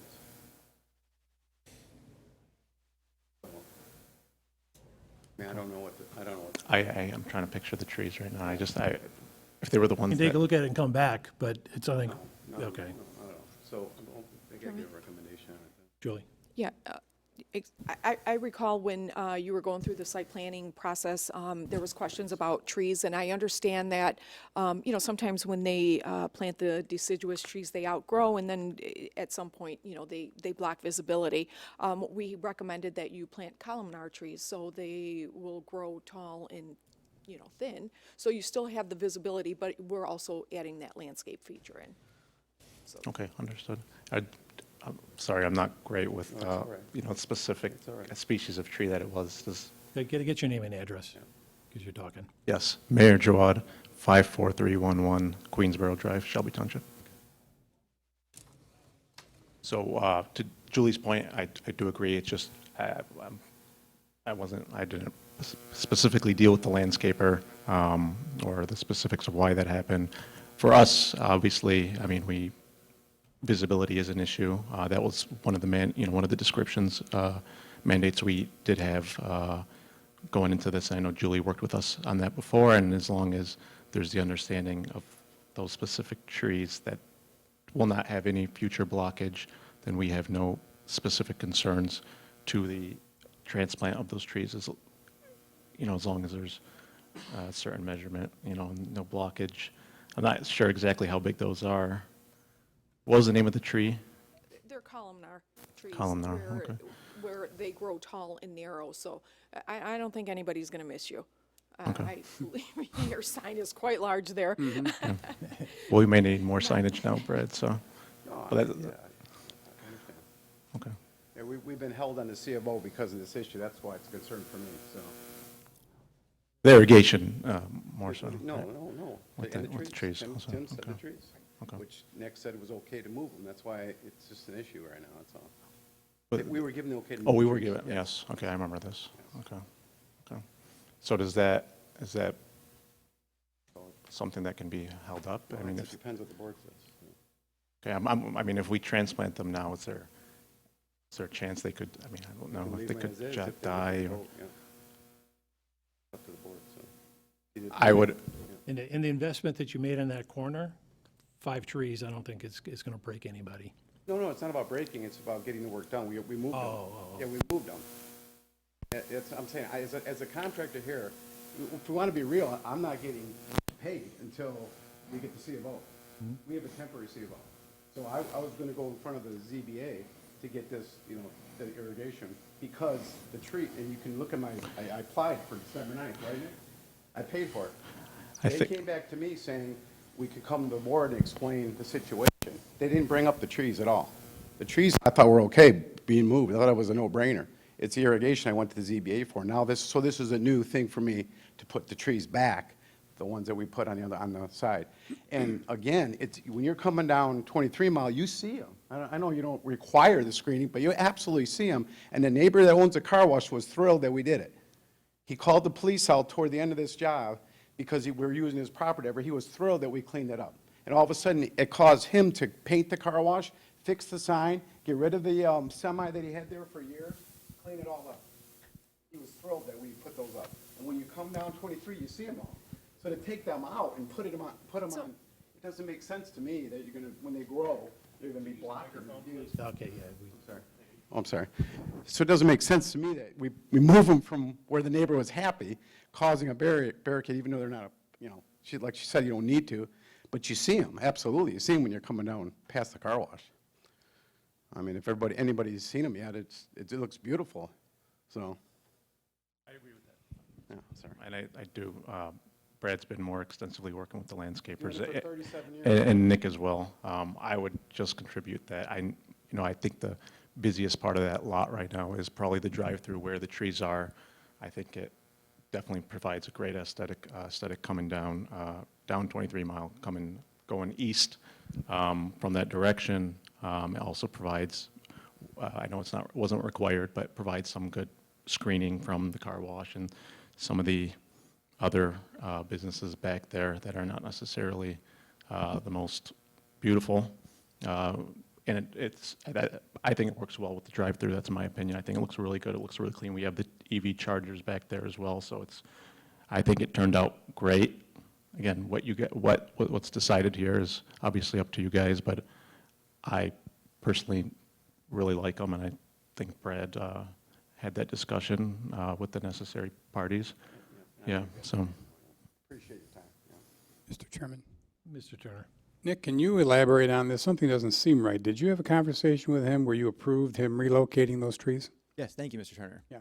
So typically when it comes to a tree relocation, a tree planting that doesn't quite match what's on the site plan, very commonly, I can't remember exactly what conversation we had, verbiage, but commonly what happens is we require them to resubmit a revised planting site plan, a revised landscaping plan, which is typically what I would say. Now, I'm not saying to Brad that I did not say that, and I said go ahead and plant them, but that would be unusual and uncharacteristic for what I usually say. I will say that.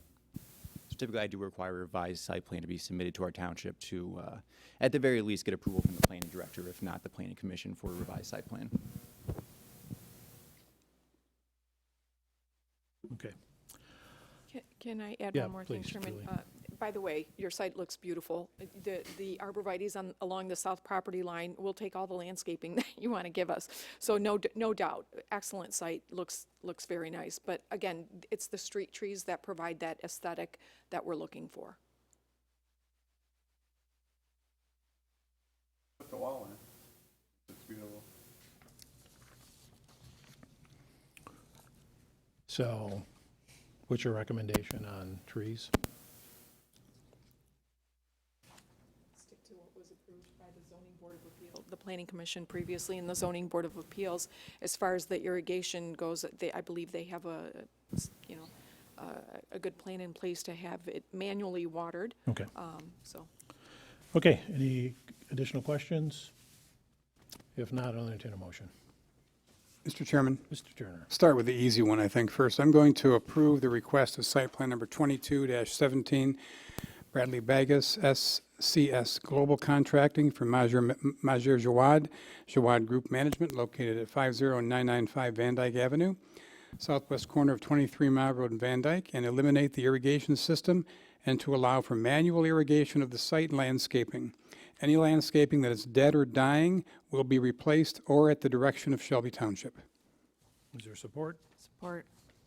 Moved by Turner, supported by Baker. Any questions on this motion? Hearing none. Commissioner Turner? Yes. Commissioner Baker? Yes. Commissioner Snyder? Yes. Commissioner Long? Yes. Commissioner Casale? Yes. Chair votes yes. Now, the motion on the tree modification.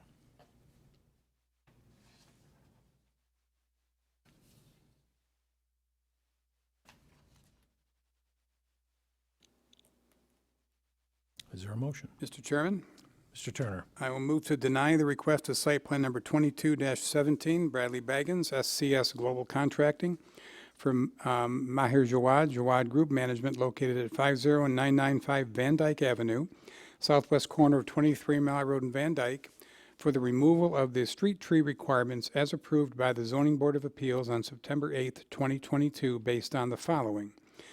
This commission supported the reduction in street trees and offered a recommendation to the ZBA based on what the applicant requested in 2022. The site was granted a setback variance, further impacting the visual aesthetics of the site. Therefore, the trees were to provide a buffer to the front setback for 23 Mile Road and Van Dyke. Is there support for that motion? Support. Moved by Turner, support by Casale. Any questions on the motion? Hearing none. Commissioner Turner? Yes. Commissioner Casale? Yes. Commissioner Snyder? Yes. Commissioner Long? Yes. Commissioner Baker? Yes. Chair votes yes. Okay. Thank you. And last but not least, Planning Director's report. Do we have the capital improvement plan, Chairman?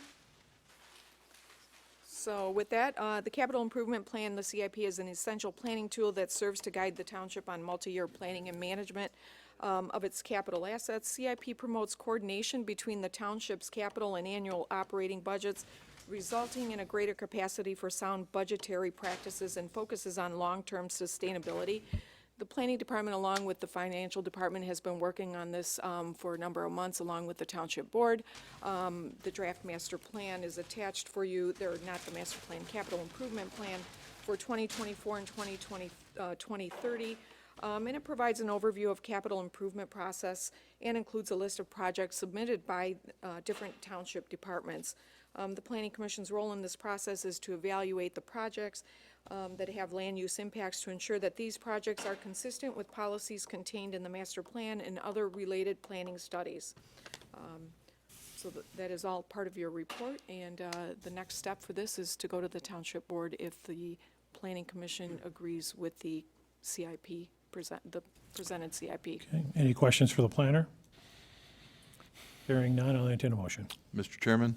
Mr. Snyder? Move to recommend approval to the Township Board for projects contained in the 2024 to 2030 capital improvement plan, as each of these projects are consistent with the master plan and other approved planning studies.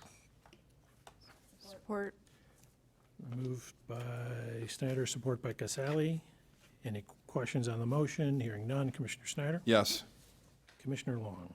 Yes. I'm sorry, Commissioner Casale would Yes. be next. Commissioner Long? was a Yes. yes. Commissioner Baker? Yes. Commissioner Turner? Yes. And Chair votes yes.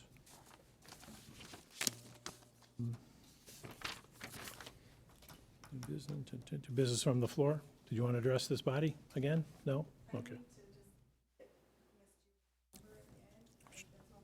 We can do that. Mr. Chair, move to adjourn. Is there support? Support. All in favor? Aye. Aye.